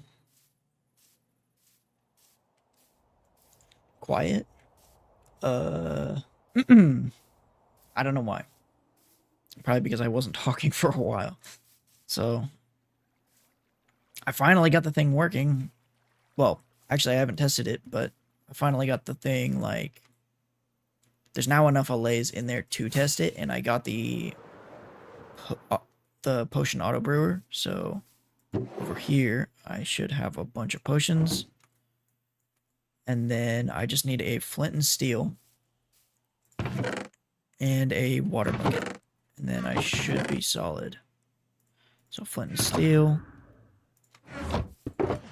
And then a water bucket. Should be able to test it. I don't have sweeping edge though. Here, I'm not going to test it. Yeah, I am. I'm going to test it just to get the, Whoa, where'd this guy come from?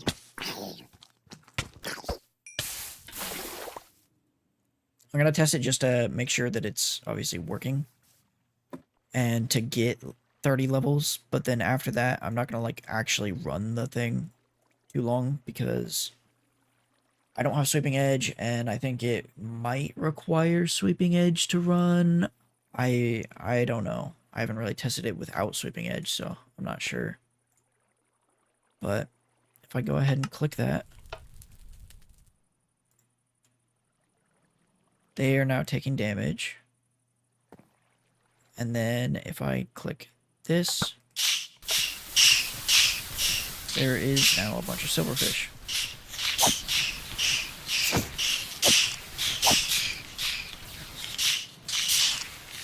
And as you can see, my levels are going up.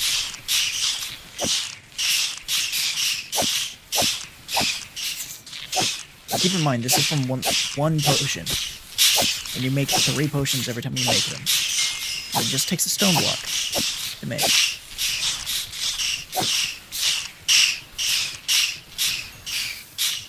And it's just going to keep going.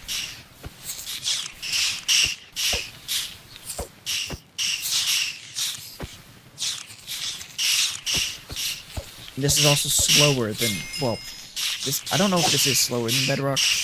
This might be as fast as Bedrock. It's just that Bedrock, you don't need 24 allays. Like, I just had to sit there breeding these every 5 minutes until there was 24 in there. Whereas on Java, or on Bedrock, you only need like 4 allays, and then it does this. So you only have to wait like 5 to 10 minutes.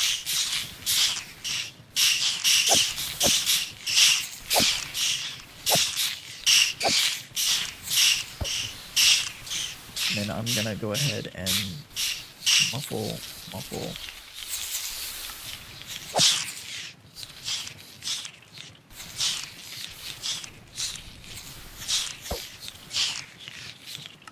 Let's actually unmuffle. We're gonna go to 0. Silverfish.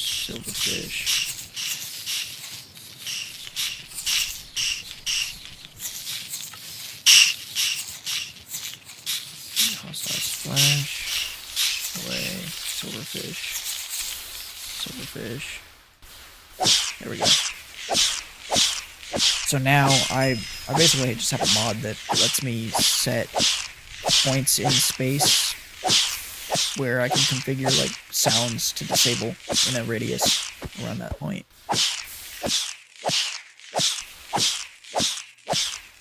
But as you can see, I'm already at level 49. And the potion just finished, so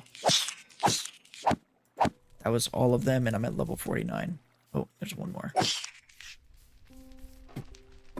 But the thing with this is I could just leave it running, but what I like to do is put a water bucket in there and then just turn it on, turn it off, and that gets rid of the fire so they don't keep taking damage, just so they don't ever die on accident. You also cannot do this right here on Bedrock because there was no such thing as the Sweeping Edge enchantment. Whereas on Java, because of the combat update, we got the Sweeping Edge enchantment, so I can like hit, I don't know, a big radius of mobs when you swing a sword. Which means that every time I hit this armor stand, it's hitting every entity in that range. And that's the reason it works here. Whereas on Bedrock, you actually have to use a potion of harming, which takes a fermented spider eye, which is just a spider eye, 1 sugar, and a brown mushroom. So it's not too hard to get on Bedrock. Or you could kill them manually just by swinging your sword at them. But it is just like, there's too many spawning to where it's just not even worth doing that. It's better to just make the potions. Especially if you make an auto brewer like I did over there. And so that was just 1 potion. I'm at level 49 from level 27 or something like that. So now I want to go to the portal room. And I'm going to go mine a few bookshelves so that I don't have to craft them, because I don't really have all the extra paper. Even though my sugarcane farm is fully grown, I don't think that's going to be enough paper. And I don't have the emeralds to be able to like just buy the bookshelves from the mending villager, so I already have Silk Touch on here.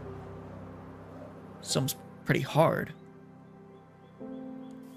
Well, I mean, if you find a mine shaft, which are really everywhere, you can make a cave spider spawner farm, which is very simple. And then that gets you all of the spider eyes you need. So you have unlimited spider eyes. Then the only thing you need is sugar, which just comes from sugarcane. So you just make a sugarcane farm. And then the last thing is the brown mushroom, which that one is like, all you have to do is just place a brown mushroom underground, because they cannot be placed down unless it's dark above them. So either that, or you just build a platform to where there's a ceiling above them on the surface.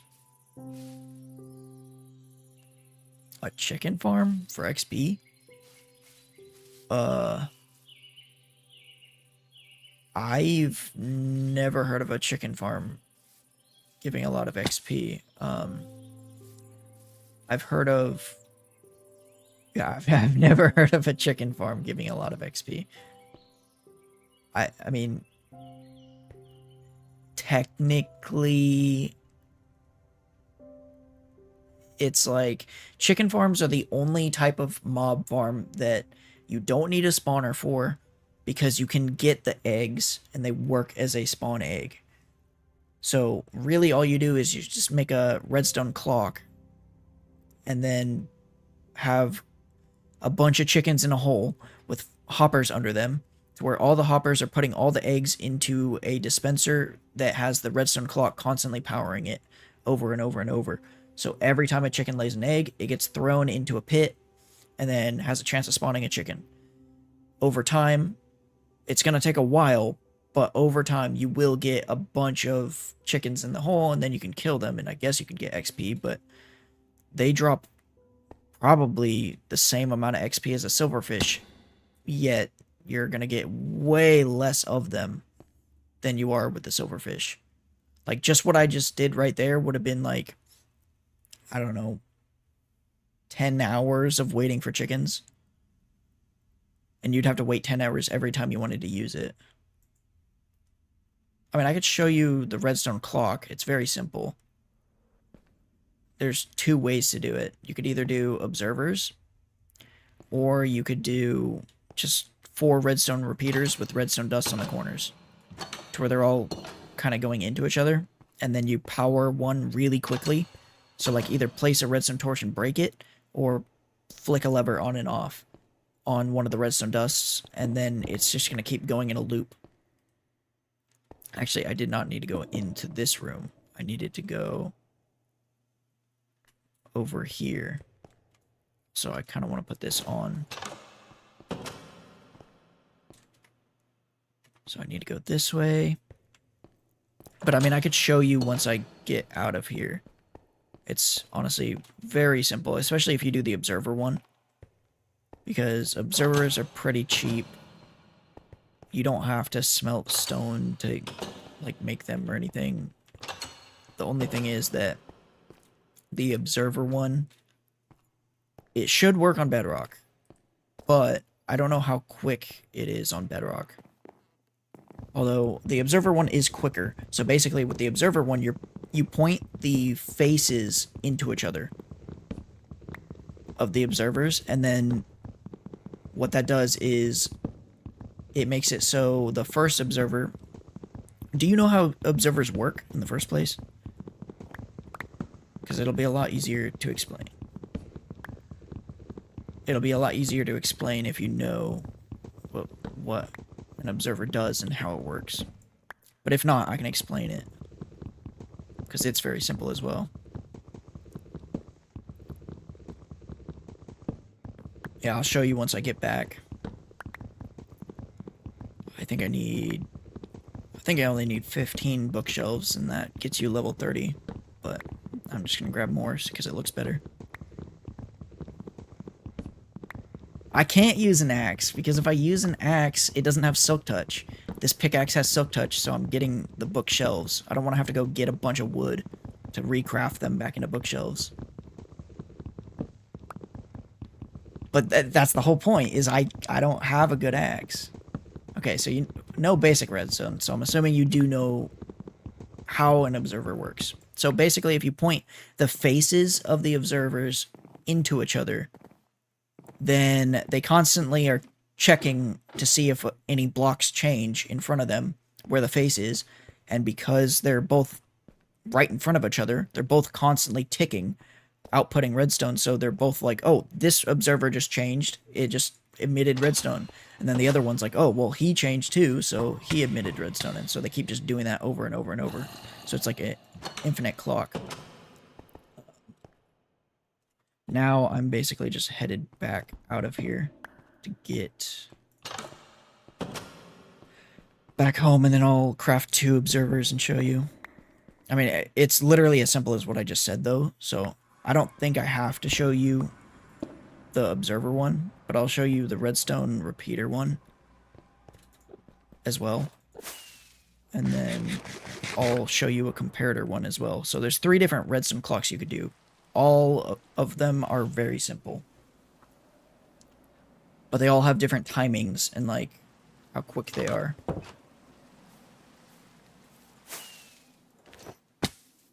So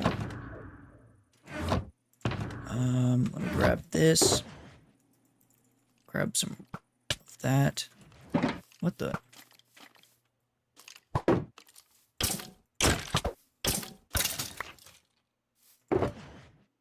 So I got that, and I need cobble, which I know I have somewhere.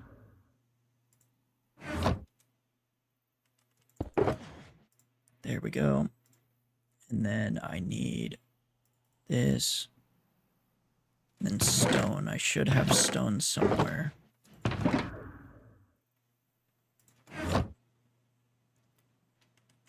As a matter of fact, I don't even think you need 4 repeaters to be able to do it, so I'm going to try to do it with 2 so I don't have to craft extra. So first, this is the observer clock. So I place an observer like this, and so now you can see the faces like this. So I place another one right here, and there's the clock. That's literally it. So now you can see it just keeps pulsing on and off. So I just put a dispenser connected to this with all my chickens that are laying eggs having... we'll say the cobblestone is my dispenser, so that's shooting out eggs, and then the blackstone is a hopper. I'll have a hopper going into the dispenser, and then all my chickens are up here encased in like a little thing, just laying eggs, and every time they lay an egg, it goes straight into the dispenser. This just keeps powering it, and so it just shoots the eggs. Then I'd have a pit right here with a wall, and the wall would be so that the eggs get hit onto the wall so that I'm not shooting the chickens down here with the eggs, because then they'll just die.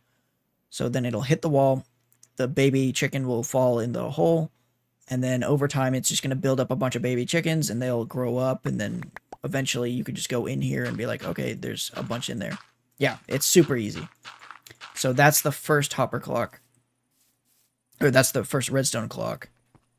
And then I'll do a comparator one because a comparator one's actually I'll do a repeater one because I accidentally crafted a repeater. So this one's very simple as well. This one's arguably more simple, and more people use stuff like this.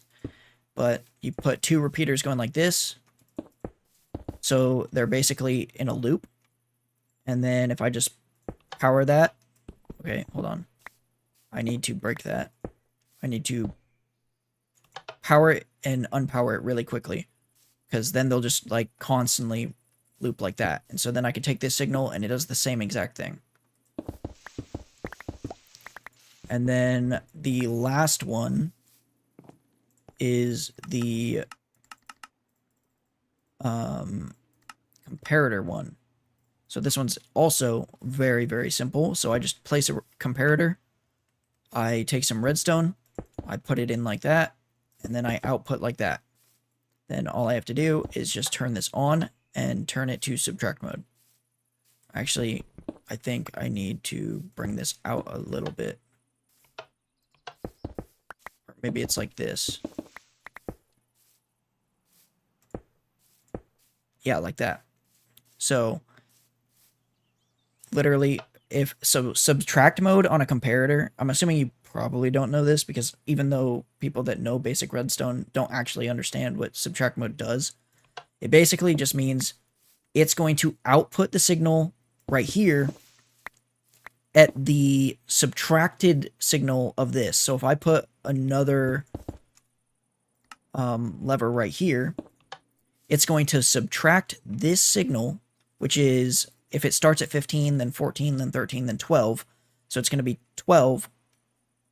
Well, actually, it's going to subtract this signal right here from this one. So it's going to be 15, 14, minus 12, which is going to be 2. So then I get 2 signal, and then it's dead. So because it's subtracting, it's constantly being like subtracting itself, which is turning it back off, and then just doing that. So that's another one. This one right here is a little hard to turn off, but, well, it's not hard to turn off. It's just like, the only way to turn it off is to power the redstone line that's going into your dispenser. You're not able to just like turn it off by powering the observers, because observers can't be turned off. Whereas all the other clocks can kind of be turned off. Then the last thing is, I don't know if this is going to work on Bedrock, but this might work on Bedrock. If I go ahead and craft a piston, this is going to be another observer clock. But the only difference is, notice this pulse. So it's like boom, boom, boom, boom, boom, boom, boom, boom. That's how fast it's going. Well, if I go ahead and replace this right here, and then I place a piston and then power it.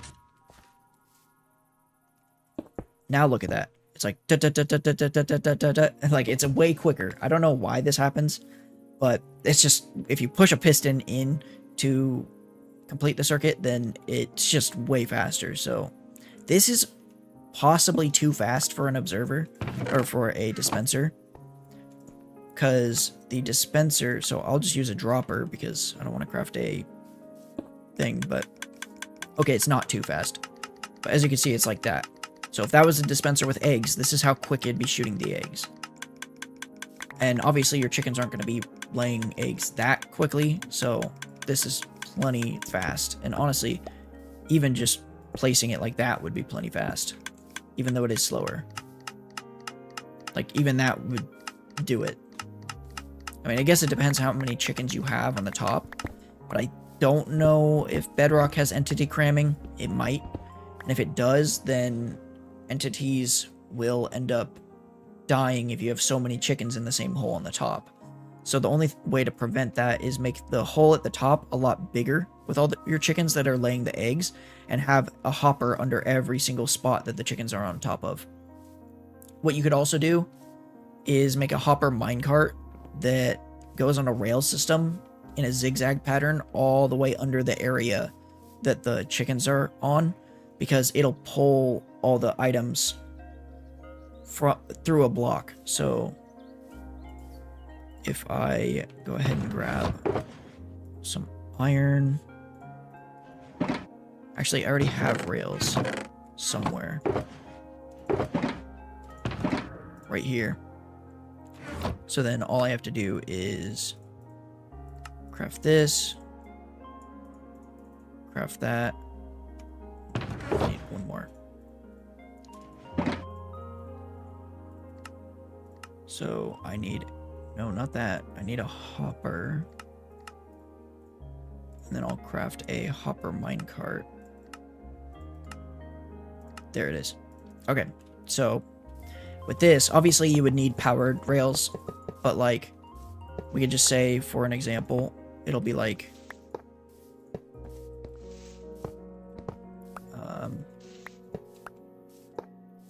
like that. And then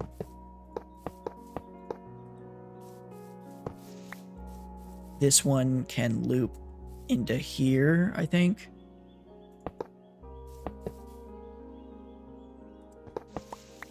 Maybe I'll have to do it like this.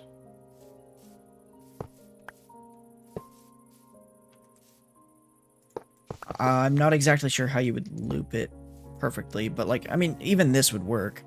Because technically, if your space was like... Let me grab some sand or something easy to mine so I don't have to mine it.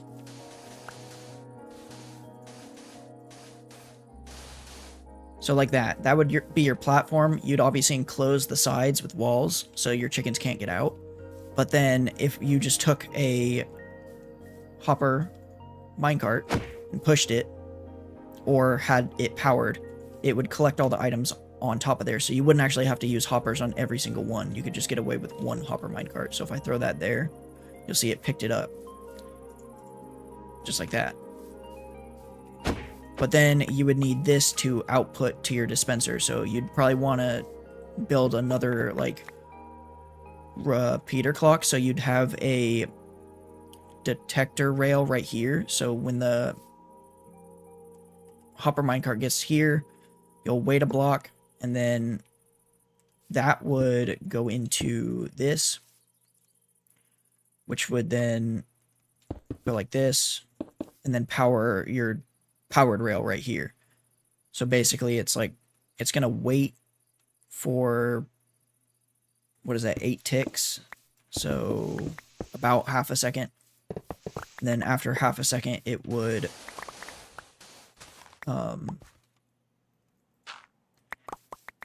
after half a second, it would power the rail, and then that would cause the hopper minecart to keep going. But it would be on top of a mine, or on top of a hopper, so it's depositing items. It's just that if it was to constantly keep doing a loop, it would probably only deposit so many items before it just did another loop. So yeah, let me check.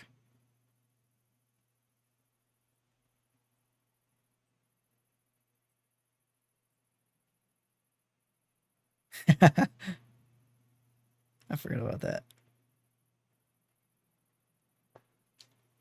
Okay. So yeah, that's all the clocks. That's kind of how it works. I think I am ready to go ahead. Well, actually, let me go ahead and put all this stuff back.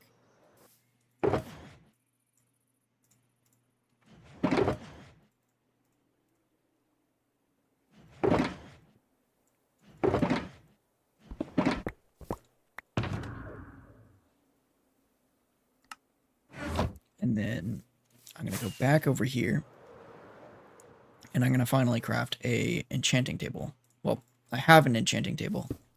I just don't have anything to enchant with. But now I do. So that, and this can just go probably right here, I guess. Doesn't really matter. 1, 2, 3. 1, 2, 3.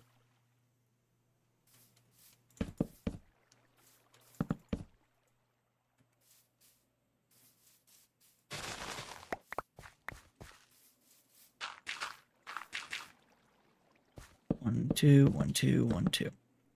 Just like that. That should be done. Now, after all this time, I can finally enchant my axe.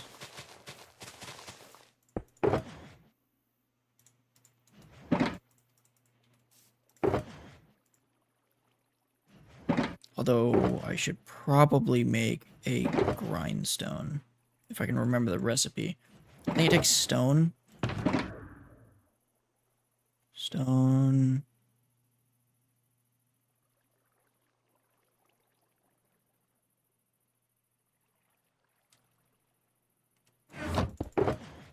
There we go. And then, what else? That might honestly be it. Just that and sticks. Oh, wait. No, that was a stone cutter.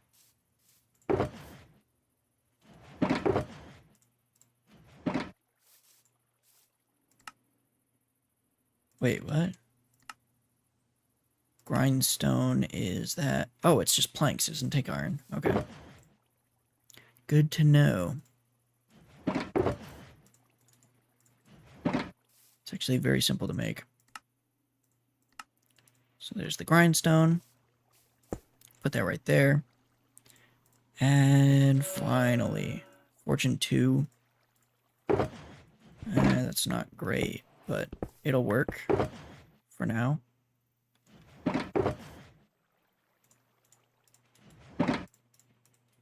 I'm gonna make 2 more axes.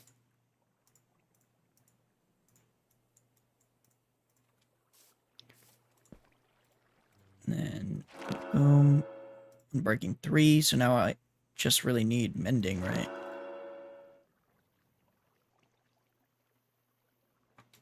Although, I will disenchant that.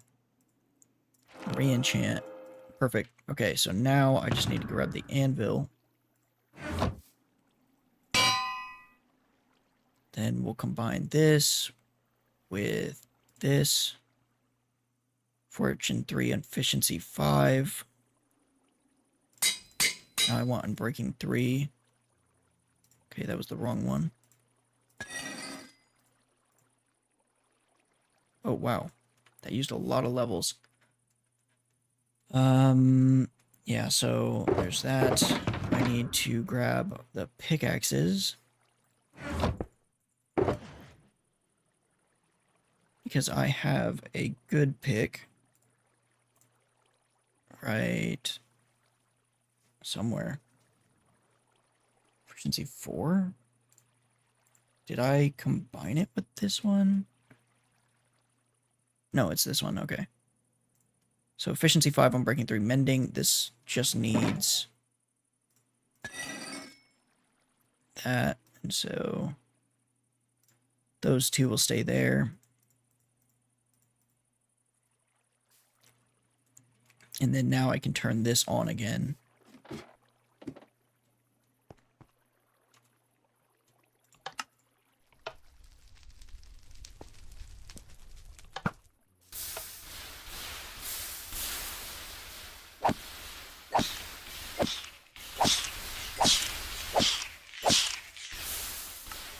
And then I want to look up silverfish. Silverfish. And mute the death.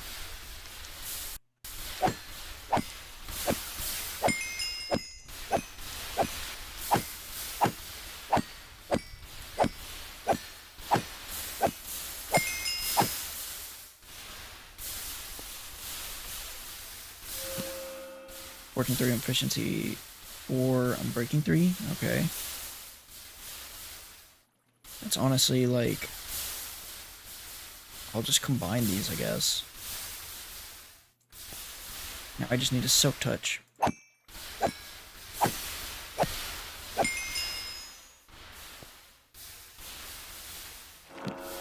Oh, and I got it. That was perfect.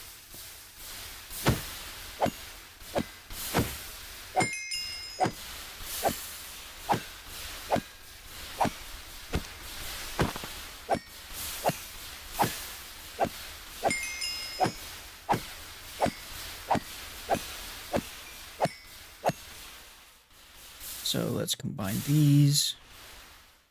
Fortune 3, efficiency 5. Breaking 3, I just need mending on that. And then this is going to cost 14 levels.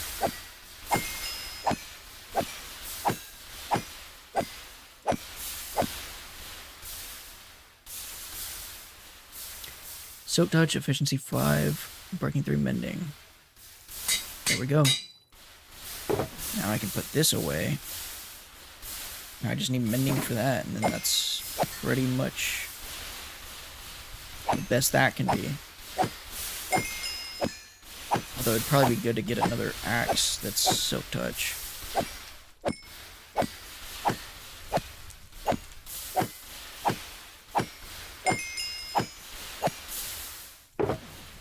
So let's see.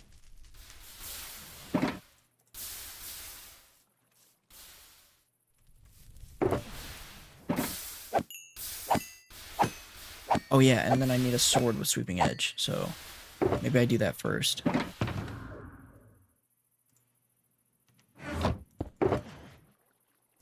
Sharp 3 I can get rid of.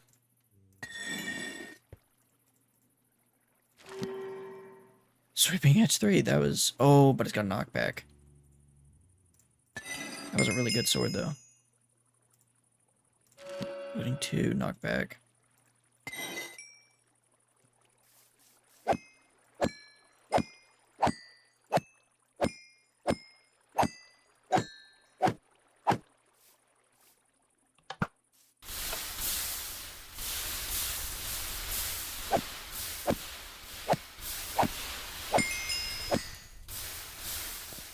So there's that. That's not what I want either.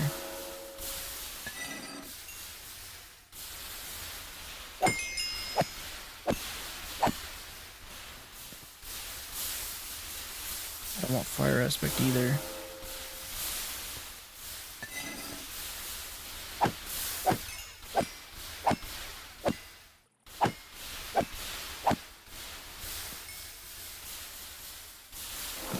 Don't want that. Sharpness.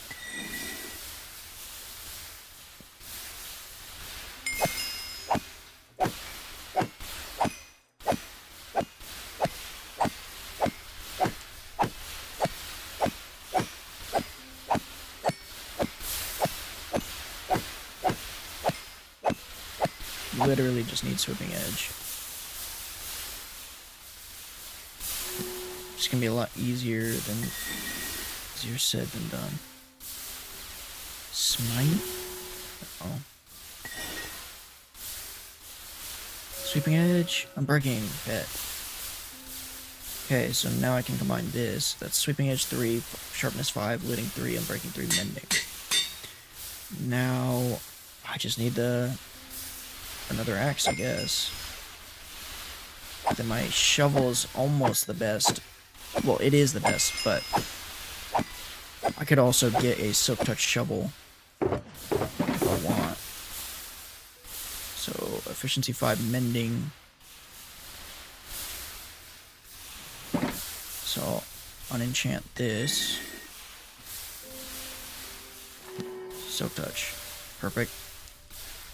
That's literally the perfect one. Silk Touch, efficiency 5, I'm breaking 3, mending. That's now exactly what I wanted. So I'll put that in there.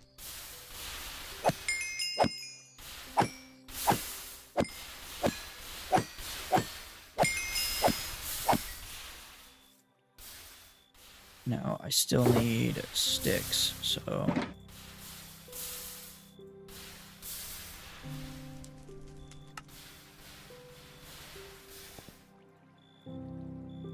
Breaking 3. So this one's gonna want Silk Touch.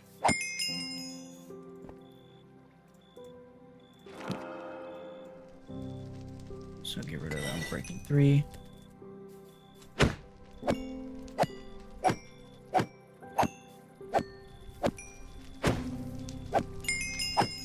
Perfect.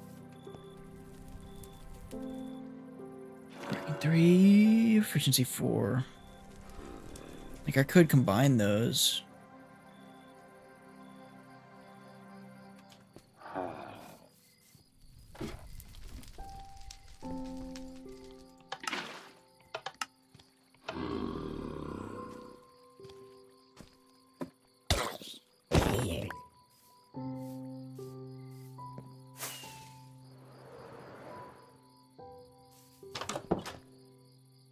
Yeah, I could combine them. That'll give me basically God Axe again. And then I'll just need to get... Actually, how much lapis do I have? Okay, I do have more. Yeah, so...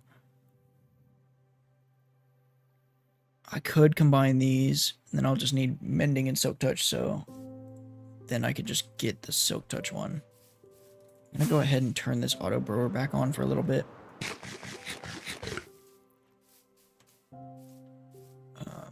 Should be good to go.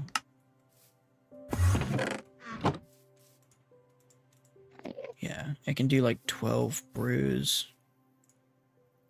10.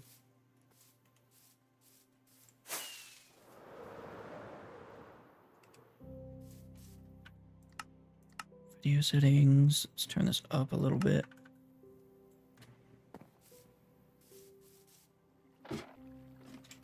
And then it seems like I have friendly mobs off on the sound, so let's go ahead and do that. Which also means I come up here and type in allay. Allay hurt. Okay, ambient.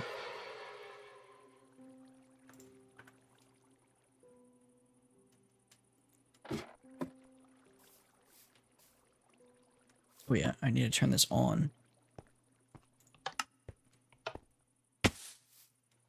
And then turn that on. Still got quite a bit in there.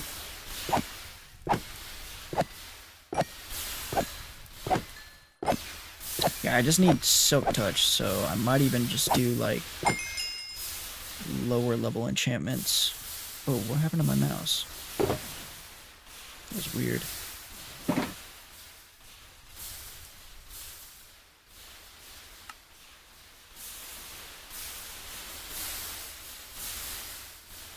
Efficiency...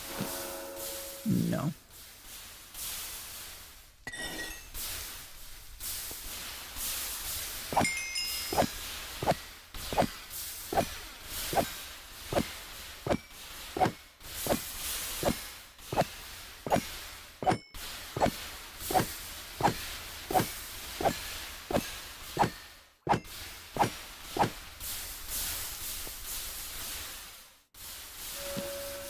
Nope.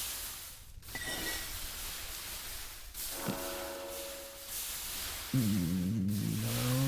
Wait. That's the same as these.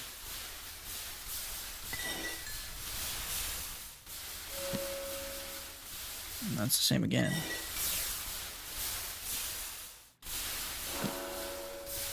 Don't want that. I don't know if you can actually get Silk Touch, now that I think about it.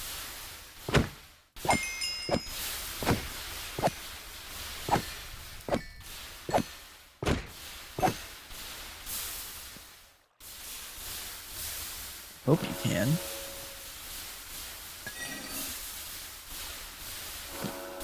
Oh, you can. Okay, perfect. Silk Touch with one of these. So now that's just missing a Mending. And from here, I am gonna need a Mending and an Unbreaking Villagers so that I can get a lot of, what's it called? The Unbreaking 3 books for a shield, flint and steel, and stuff like that.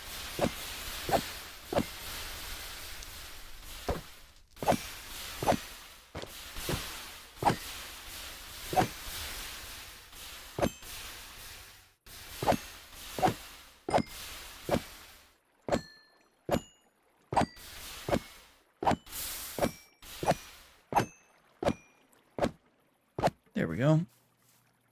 Now I'll turn this off real quick.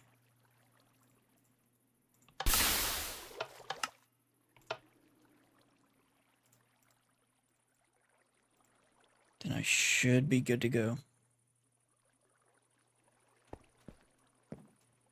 That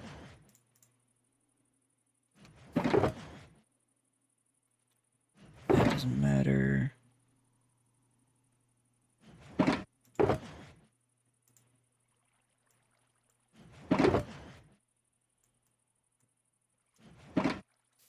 Get rid of these. I don't know where these got. Oh yeah, I've had those. I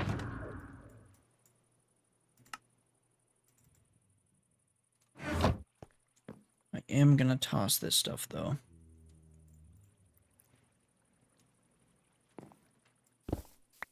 And there we go. Okay, so now I need... What was the next thing on the list? Auto brewer, a XP farm, auto carrot farm, and a honey farm.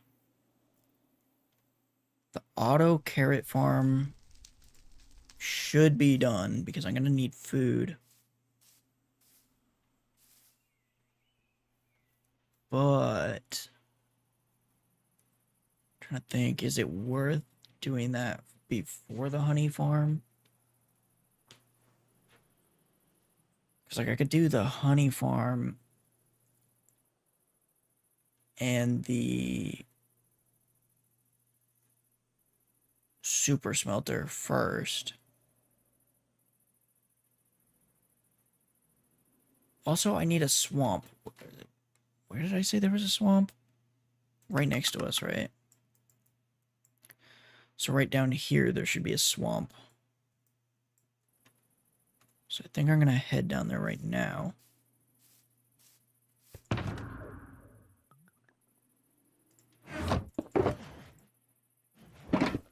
Oh, should probably put those back.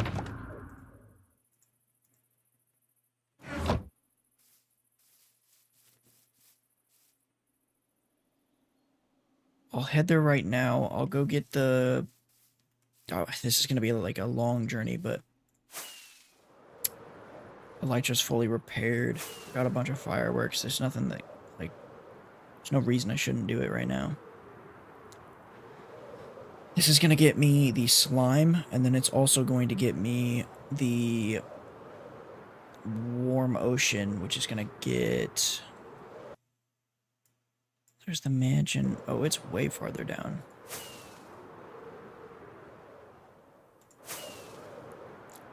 That's going to get me the coral fans for the carpet duper. Also for TNT dupers, if I decide to do that at all. Which I might. Especially if it comes to destroying the nether to try to get netherrack? What is going on? Where is the... Oh, there's dark oak, so that's a good sign.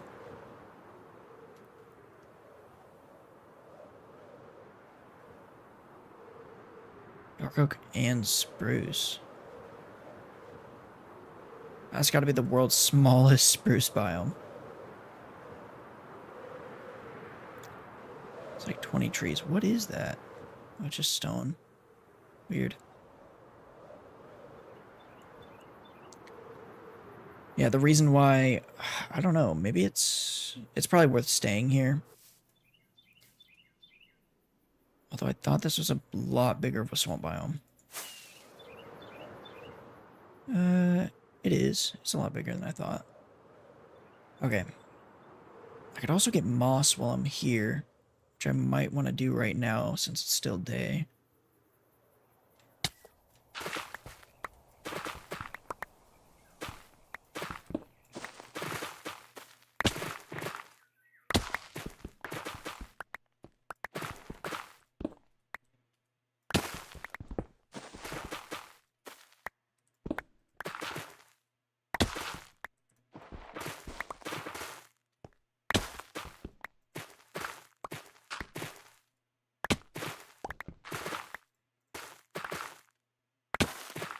Holy crap, this goes down.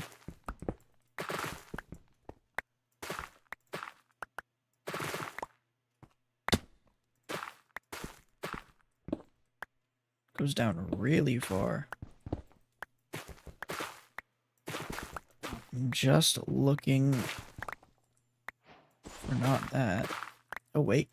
If I hit clay, then chances are there's plenty of moss. Nope.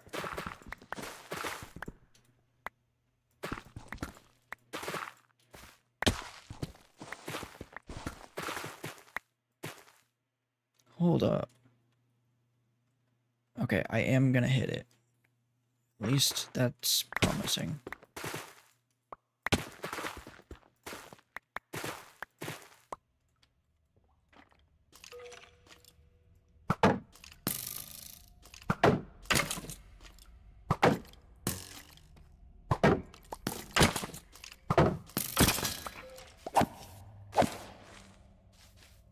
Okay, I'm gonna grab a few moss.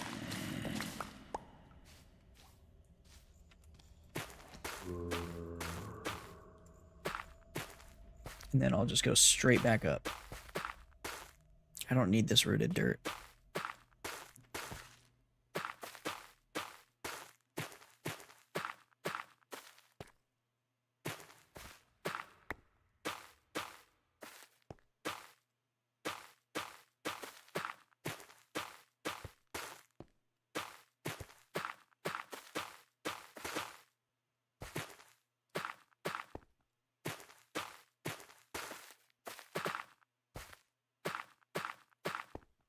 Just keep going. It's probably nighttime now.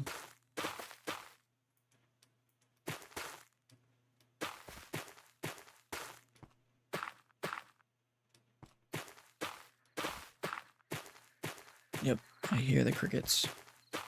Means I'm pretty close to the surface. There we go.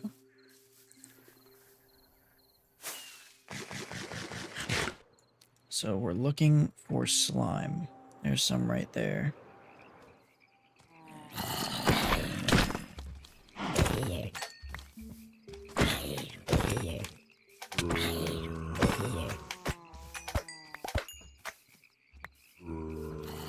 Seven.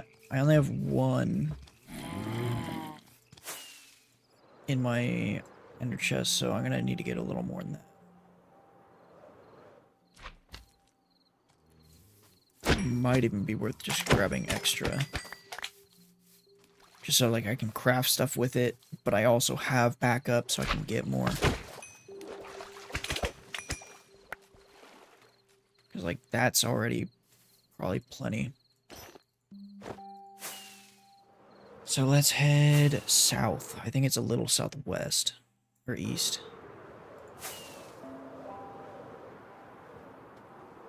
So it's nice to know that there's spruce out here though. Mega taiga. I really like those trees. Gives you tons of wood. It's a really cool view.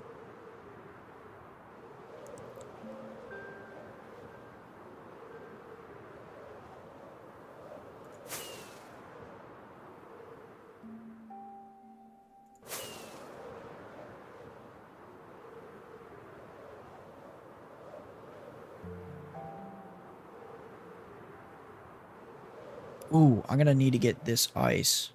Probably gonna stop here first. This is packed ice though.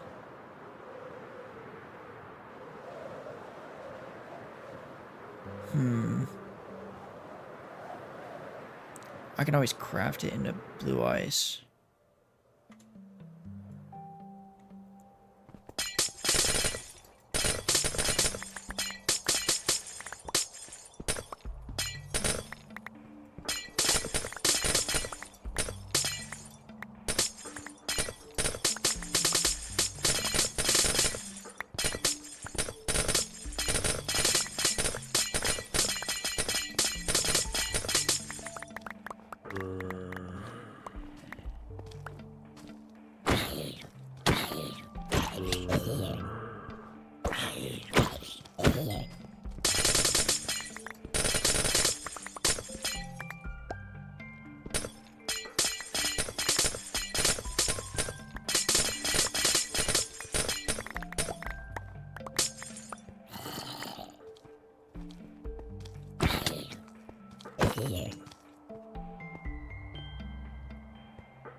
It's only going to get me a few blocks of blue ice, though.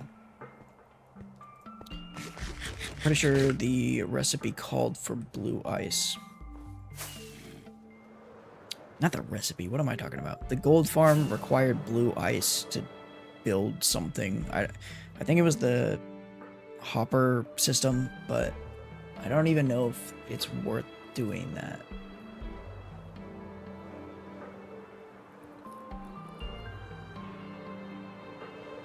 Like, it might even be worth just building a portal and then funneling all of the items into the overworld or something. Because blue ice is expensive, man. Okay, I'm getting a little worried now. Because I was looking for warm ocean, and here I am in the coldest of biomes, the snowy plains.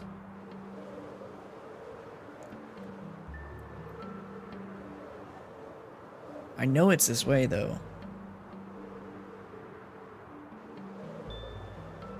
I just don't remember how far south. It had to have been like 6K, 8K. So I'm probably 2/3, 3/4 of the way there.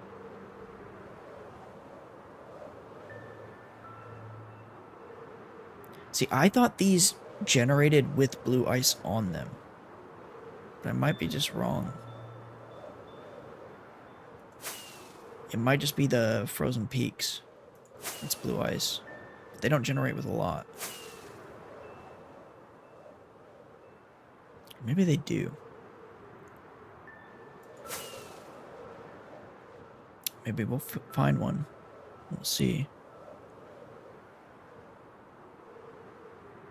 But this whole journey is just so I can get a carpet duper and furnace array. I'm still gonna need a ton of iron, though.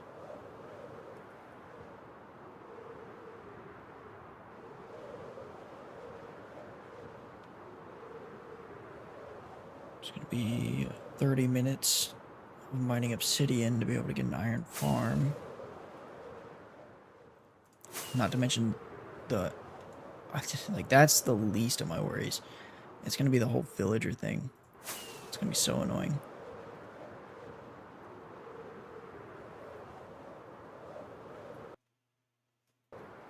It's getting a little more promising. I don't think this is gonna be warm ocean right here.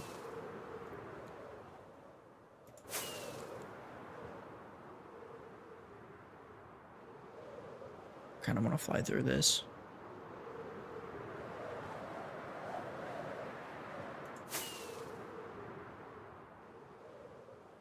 Blacksmith. Swamp.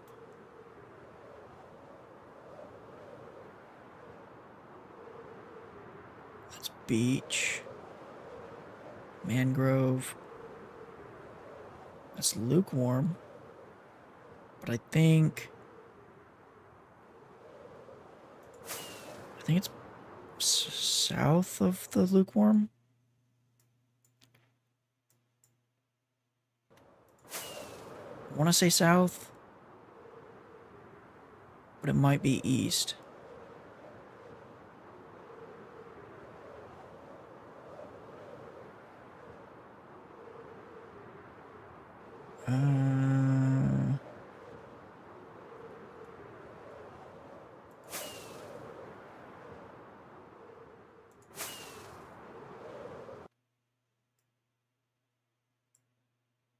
Deep lukewarm.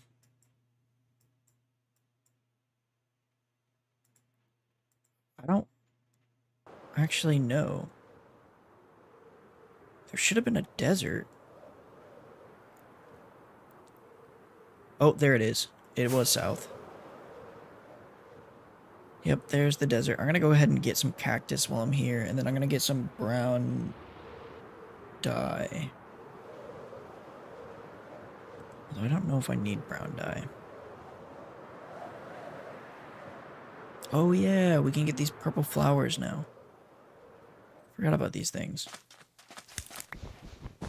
I almost just lost that one. I'll get enough, I guess.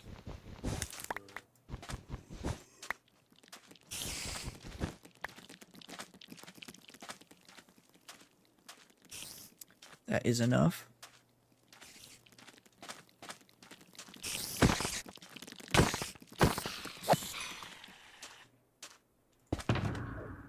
Now, I need to throw some of this. Actually, I don't need clay.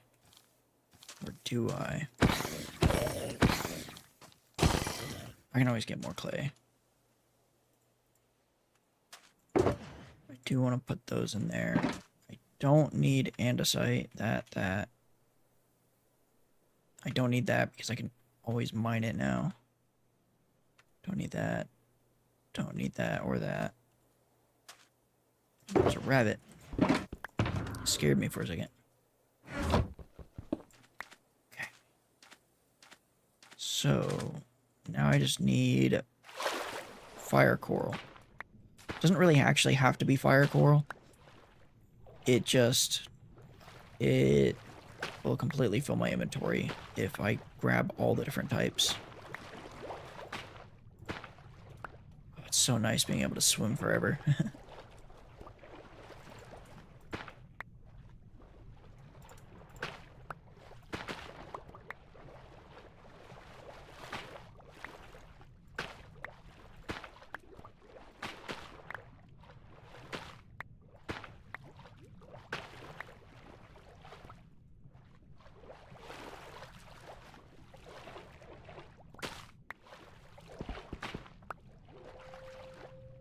I'm not quite sure how much I need.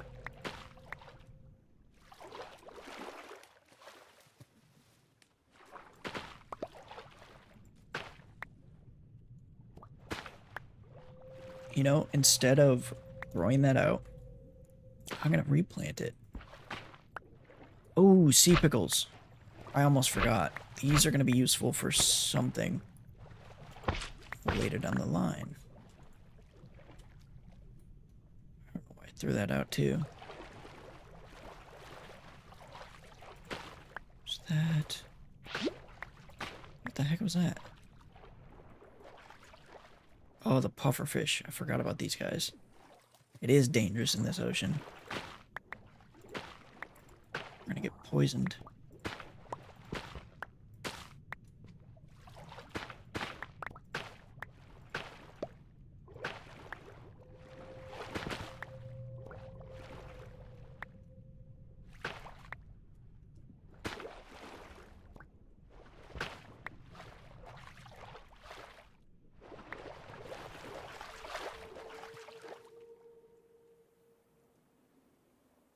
We have almost a stack. We definitely don't need a stack, but you never know.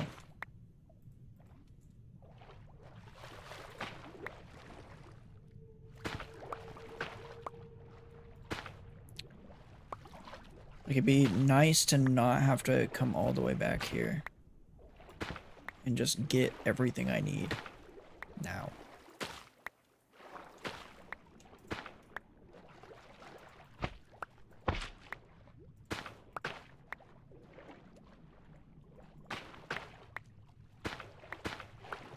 There's a stack, and then there's that. That should be good. Now, I think I said I was going to grab brown dye. I don't need clay. I will grab some sand while I'm here, though. Maybe just a stack or two.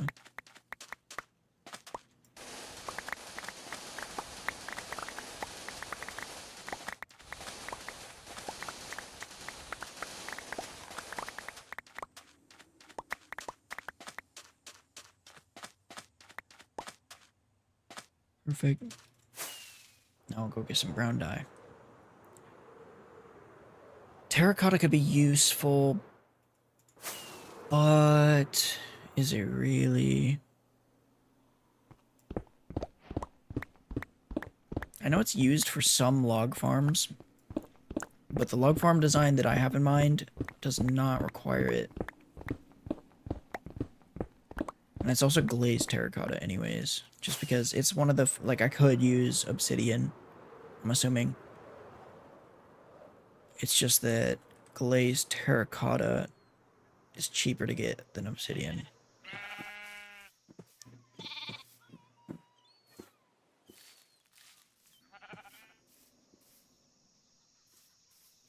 I also kind of want to get another diamond sword that's like the exact same thing as what I have, but with fire aspect. So I can kill mobs like sheep and stuff and be able to get the food real easy. Just grab all this. It's 5. You know, I don't need more than 5. Let's go high up in the sky, and then we're just gonna glide the rest of the way.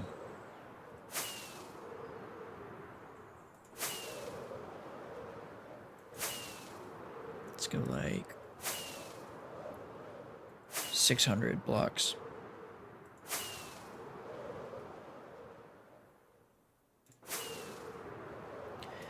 And there we go.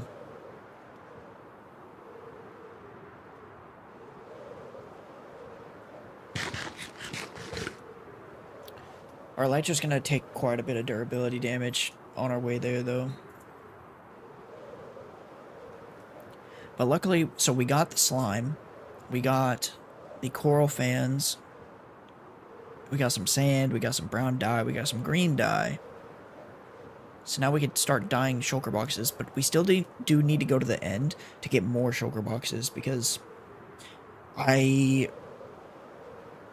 so basically when I got all the gear, I was like, okay, I got literally every enchanted gear, like with all the enchantments that I could possibly actually get out here other than Sweeping Edge on a sword.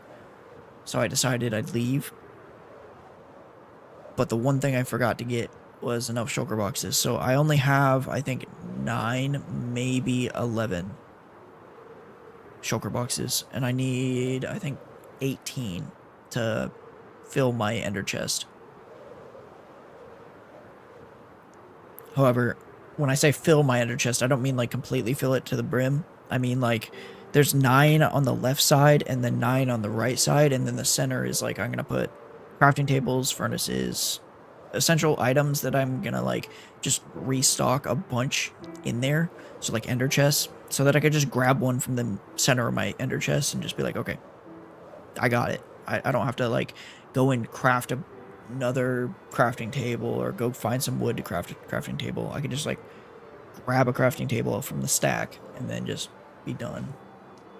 Then I'm also going to need more shulker boxes in the future for other things like farms.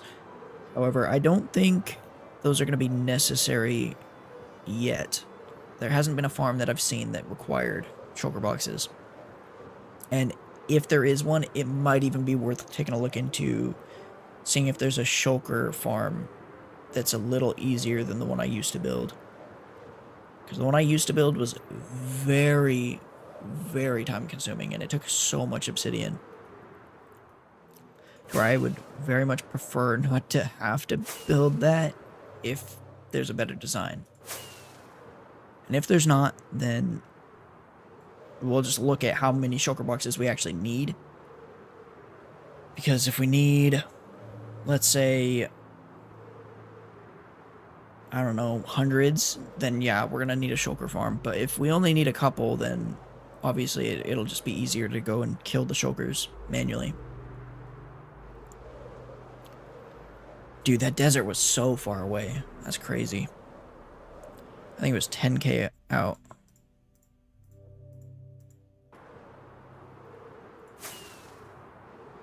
Like, I literally had a fully repaired elytra before I left. And I know it doesn't look like it broke that much, but if I do F3 and H, now look, so we're at 329. So that's almost 100. That's over 100 durability. So let's look again real quick. Just don't want to hit the ground.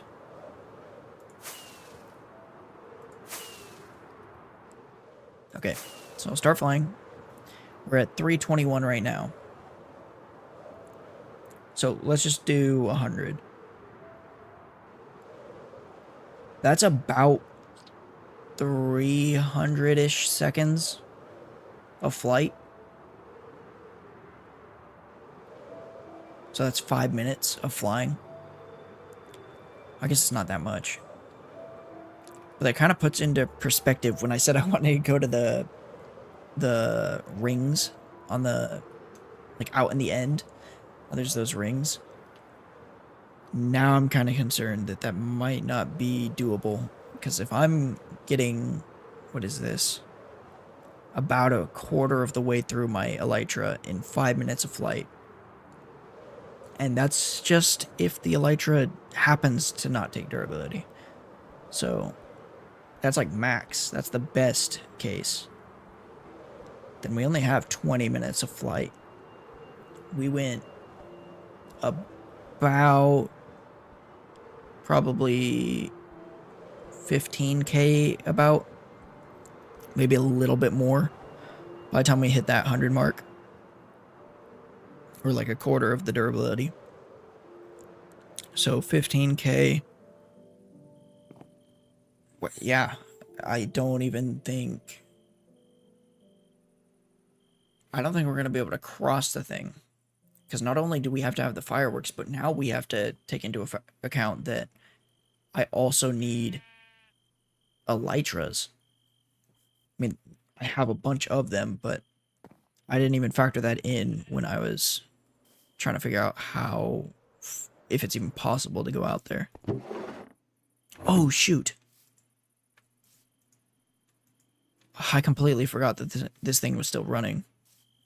I need to turn it off.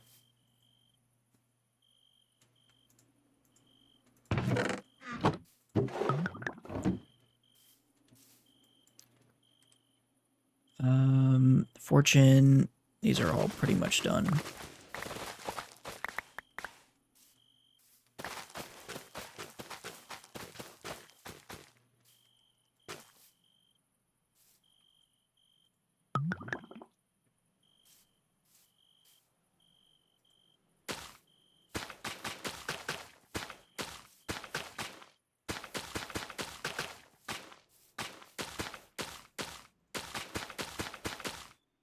So we'll do that. I don't think we need to keep those, but we're going to. It's so weird that they have a stone sound. I guess it kind of makes sense because they're dead, so they dried out. And they're like hard as a rock.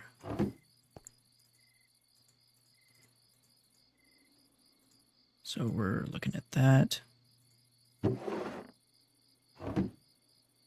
I should probably let it go one more. And then turn it off. There we go. Okay, so we got more sand. We got that. We got the slime, which now I can make the slime block. Which is going to be basically the same ingredients as the other thing. It's just a slime block instead. So let me see.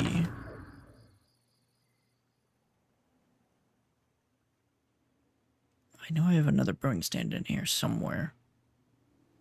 There it is. Take that.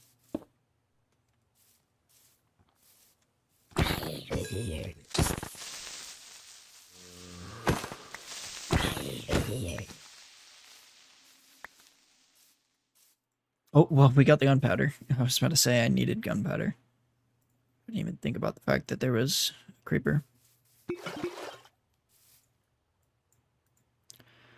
So, it's going to be nether wart first. Look, we have a ton in here.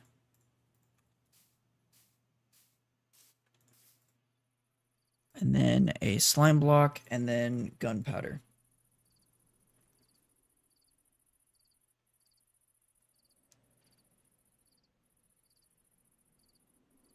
And then it should be straightforward to install this.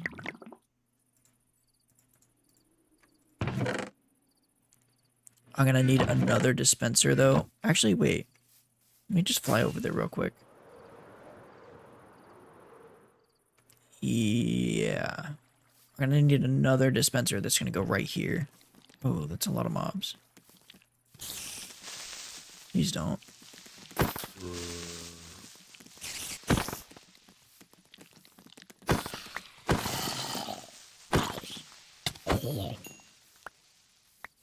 Should probably sleep.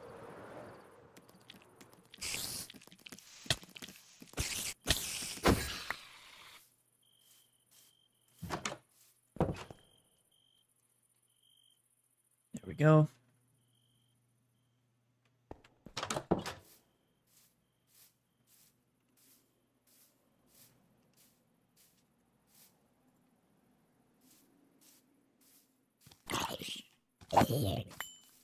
Ooh, we got another carrot. That's good. So there's that. I don't have cobble there. I don't even have cobble there. I do have cobble there. Do I have redstone? No. Redstone.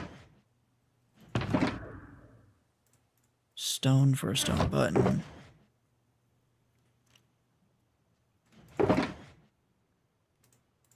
And that. Okay. Boom, boom. Boom. Dispenser. Stone button. And take these. I am going to... Oh, there's already a thing here.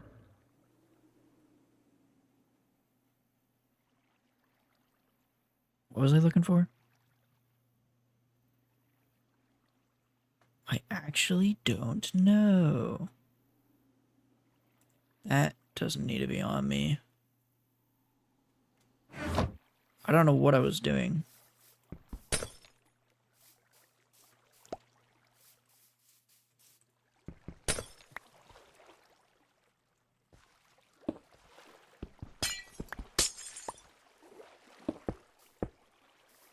So there we go. Then I just put this here, and I put the splash potion of oozing in there. And it's really as simple as that, so I'm going to go ahead and open the muffle... Oh, it crashed. Sweet. I wonder why it crashed. Let's see, is there a log for it? No. That's very strange.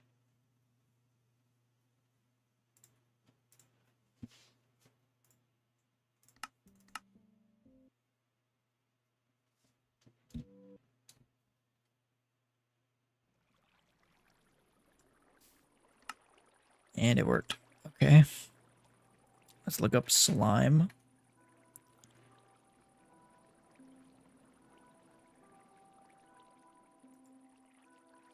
So I don't see slime, but I don't know if that's just because it's the sounds that I've heard. And I think when you reboot the game, all sounds have been cleared. So only the sounds that I've actually heard in game will be on here. Like since the game's rebooted. So I think that means I'm gonna have to do this. Do this. Uh-oh. I don't need that many. Actually, yeah, no, I don't need that many.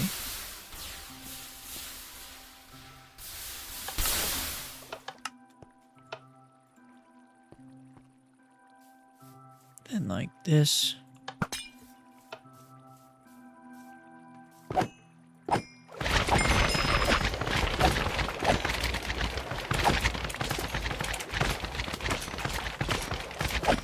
Look at that. One potion, and we now have more slime than we started with.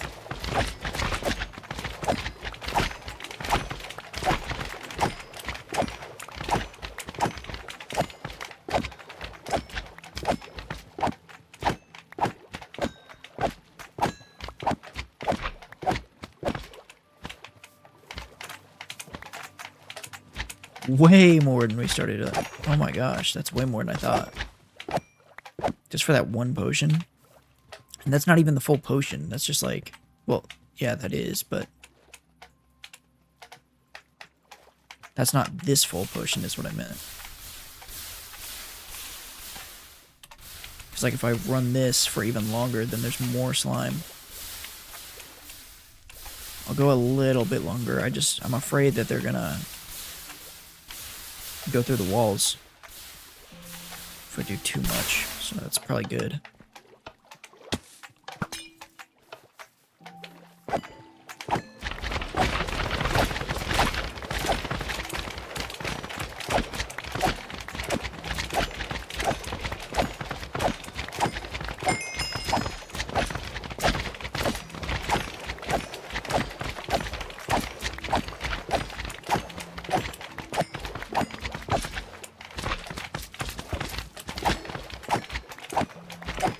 I have a feeling that my inventory is going to be full.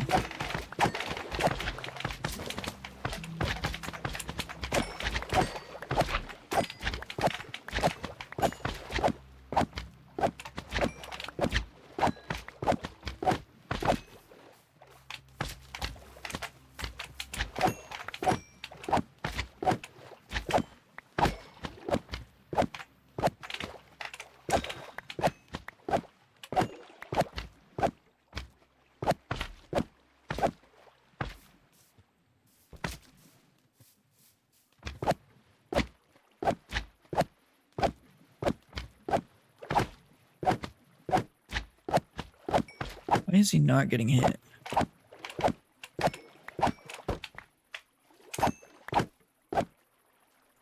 Okay. That is insane.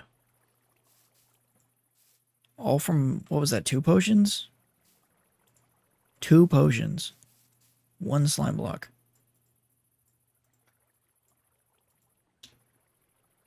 Now we got over a stack of slime blocks.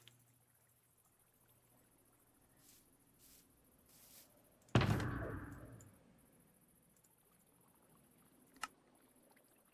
let's go ahead and open this up. And let's put these in there. Boom, boom, boom.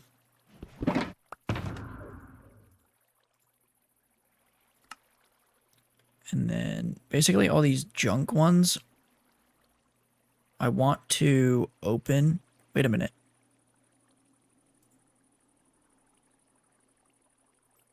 Yeah, hold on.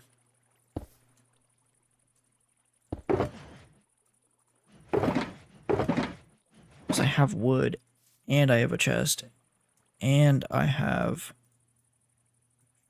shells. So let's go ahead and craft 2 more. Basically all the junk stuff. And I need to keep that. Water bucket I want to keep. Or maybe I should just leave it here. I don't know. Probably leave it.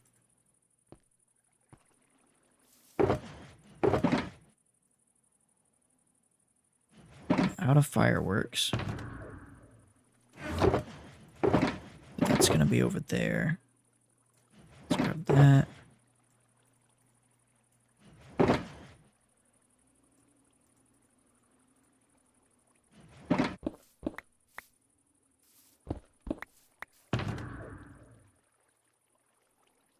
Oh yeah, I still need to get mending on my axes.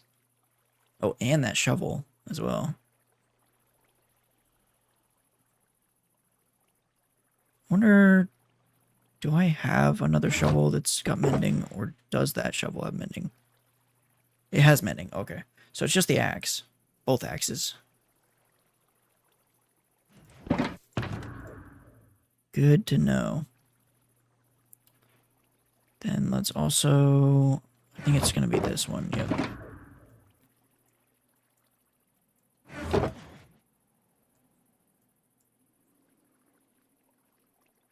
So I'll keep the bed out. Seeds we're going to throw out. We don't need those.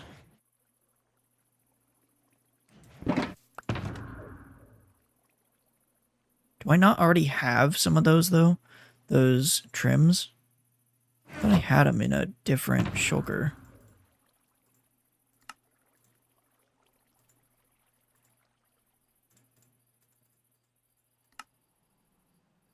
Seven trims. Huh, weird.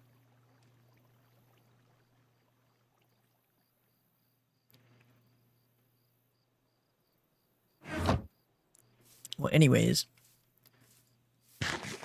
the last things I wanted to do was the auto carrot farm, honey farm, and a super smelter. I have everything to do the honey farm, and almost I do have everything for the carrot farm, but I'm not going to do that. I almost have everything for the super smelter. I just need the honey. But I need 3 honey blocks, so that's going to be 12 honey bottles. But yeah, I think I'm just going to do that next time. Oh yeah, I should probably take a look into here.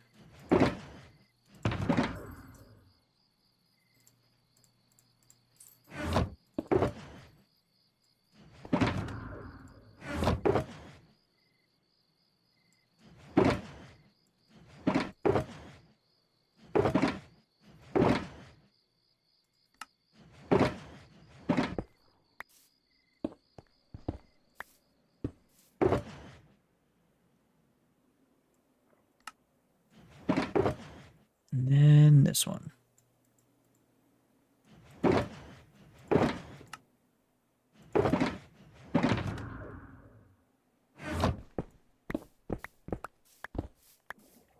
Wait, I did it again. I needed this.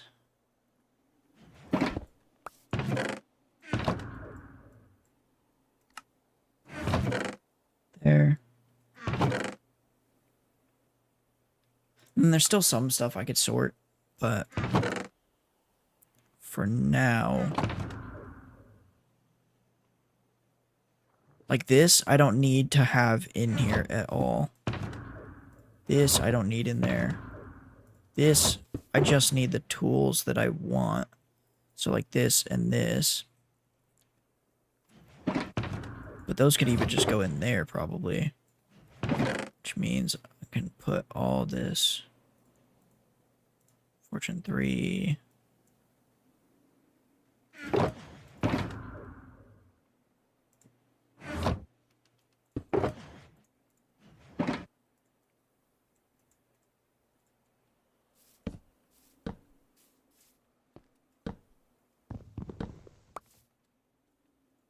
It's my first time using that axe. It's kind of crazy. I don't even know if that's true, but the first time it took durability.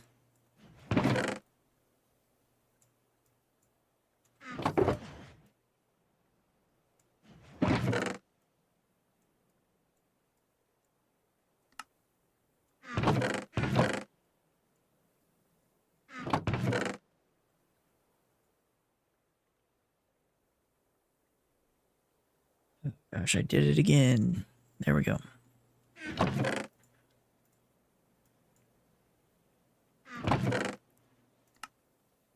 guess I could take these out, put them in their own area, and put these down here.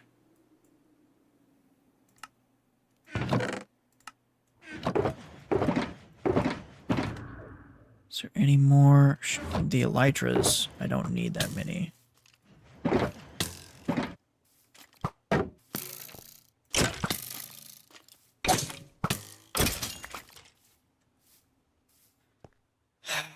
Mobs, man, the day-night cycle, I feel like it would suck if it was longer, because then you'd be waiting so long until nighttime if you're trying to get mobs. But it's just so quick. To the point where it gets annoying. Okay, so I'm gonna keep 2 in here. I don't need any of that.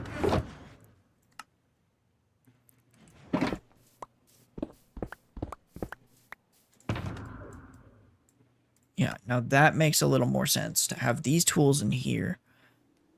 Have a bunch of empty chokers because obviously I don't need any of this. This is all like gear that's old. Not even old, just I'm not going to use it. I can't think of a time to use it at least. Okay, I'm going to sleep and then I'm actually going to call it there because I am a bit tired. And then I also got to...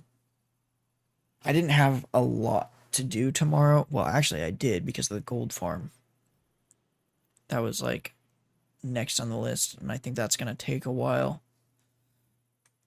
So I guess I could just spread that out to the stream after as well. We'll see. So, honey farm.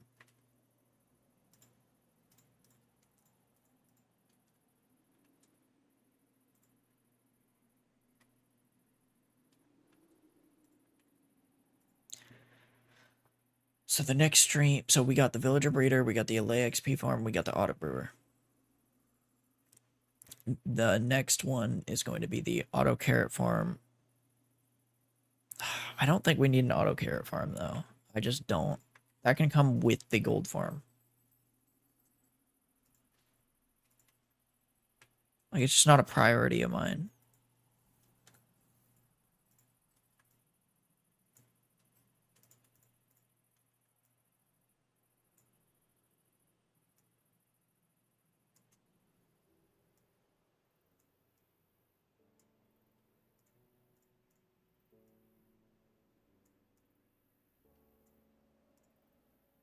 So the next stream will be the honey farm, the super smelter. Those are definitely two that I want to get done next time. I guess I should probably put on here netherite armor.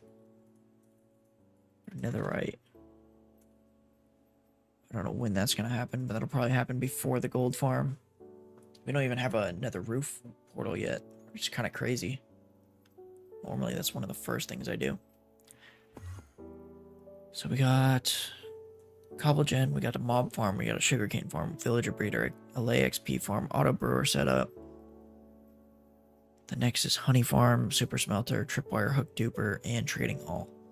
I don't know about the tripwire hook duper or the trading hall, because tripwire hook duper is going to require a expert cartographer or Fletcher to be able to sell those tripwire hooks, and it's not even guaranteed to get him on expert. Or it's not guaranteed to have that trade on expert, so chances are you're gonna have to go through a bunch of villagers, and I don't really want to do that because I don't think there's anything we need right now. Like a shield would be nice to have mending and unbreaking, but like honestly, if I just put like mending on my shield, which I already have the villager for, we'd be fine.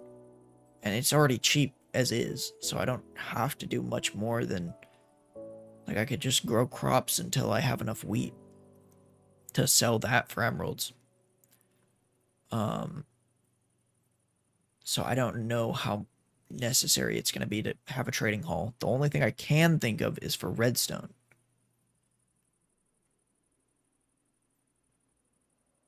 But none of the farms coming up shortly are going to require that much redstone, to where it's actually just fine to not do that. Actually, what I'm gonna do is use Discord overlay. No, I don't want that. I'm actually gonna AFK this farm for a while. Yo, wait a minute. Is this farm broken?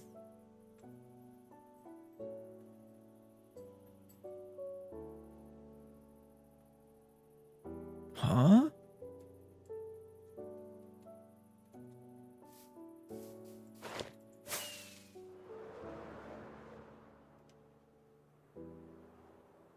What what is happening here? It is... I don't think it's broke.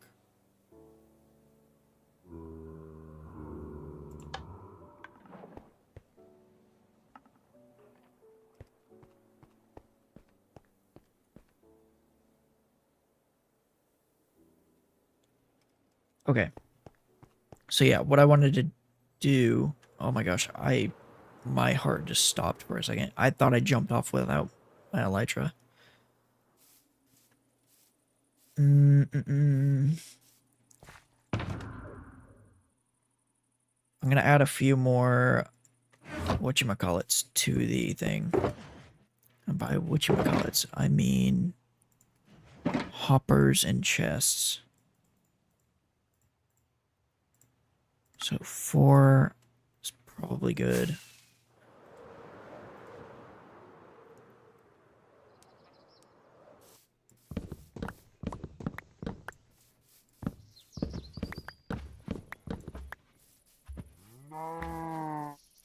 There's a bee nest. Maybe I want to wait till night to get that, so that I can guarantee bees being in it.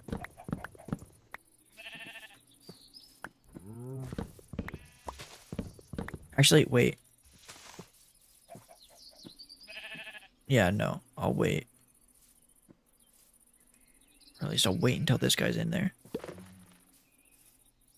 Unless... This bee might actually be designated to that hive. Yeah, I'll just wait. It's not a big deal.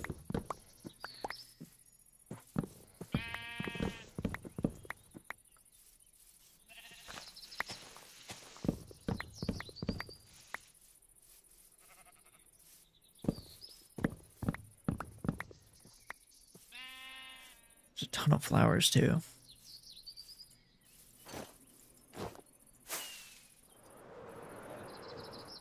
So if I have 4 hoppers, that's gonna be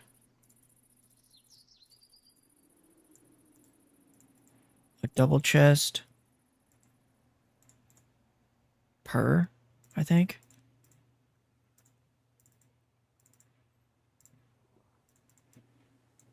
So like this.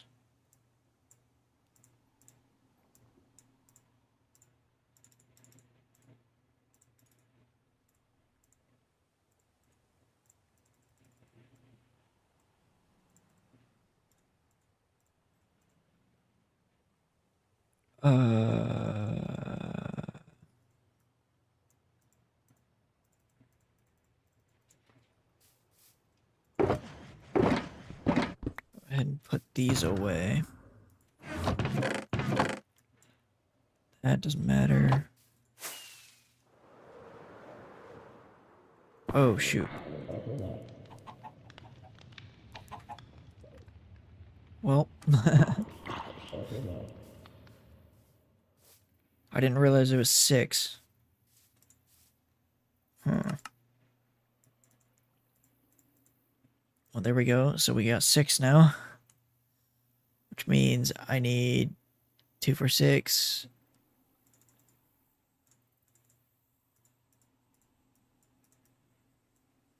That's 3.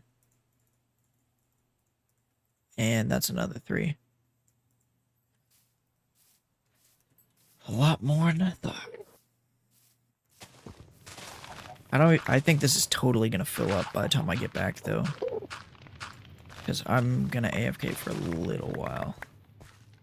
Not a full night, but just enough to where like I'm basically just gonna go make food, eat, and then stop AFKing.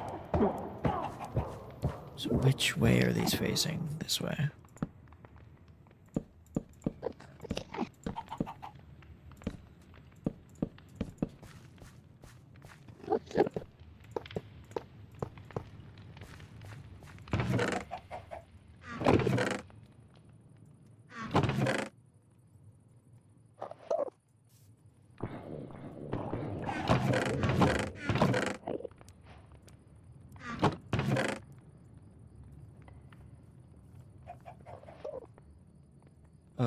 Where's the iron coming from? Oh, that was just in my inventory, I think.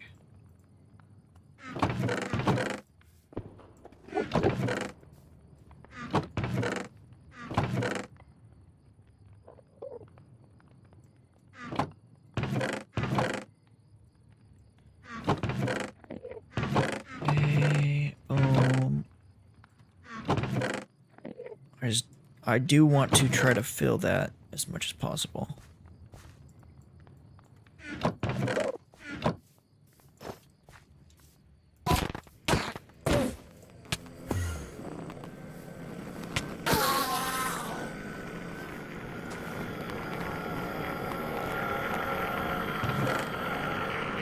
Okay.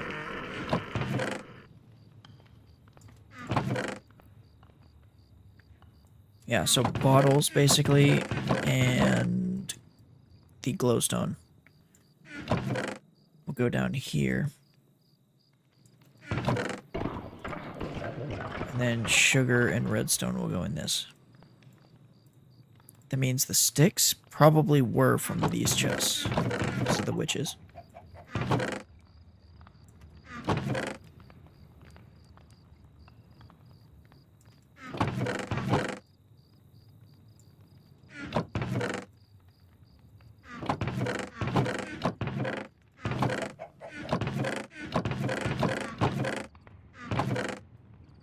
I'm gonna be so honest, I don't know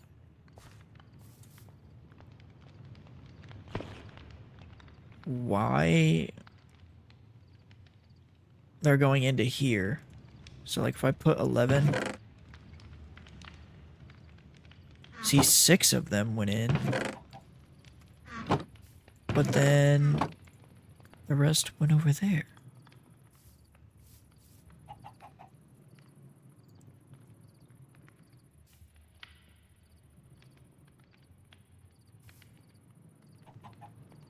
Like what?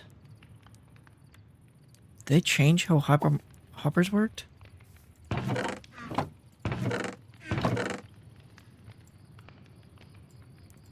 Whatever. I'll just put the ender pearls in here, even though this farm is not actually no. I'm just gonna get rid of them. I do not need them. So yeah, we have a ton of gunpowder. I'm gonna go ahead and separate some stuff. So I'll put all gunpowder in here.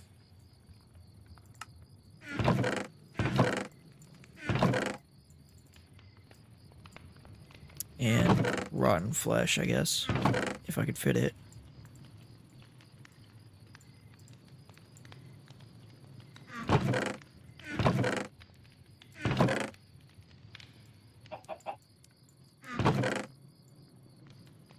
And all the string will go in here. Bones.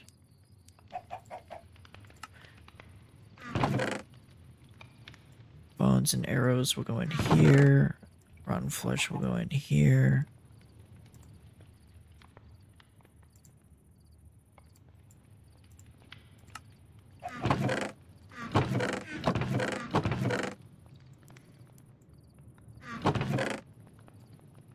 Those.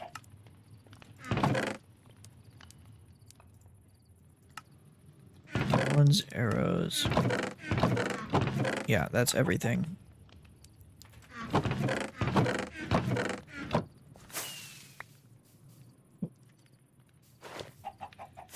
So now I'm going to AFK this, and then hopefully when I get back, we'll have... honestly, I don't know what I need from this. I think I'm just hoping for redstone. Even though I know that it's very rare to get a witch out of this, I just feel like it does occasionally get me a witch. So maybe I'll come back to at least a couple stacks of redstone. That's my hopes. But yeah, so I'm gonna AFK it from now. So I will end stream. Bye.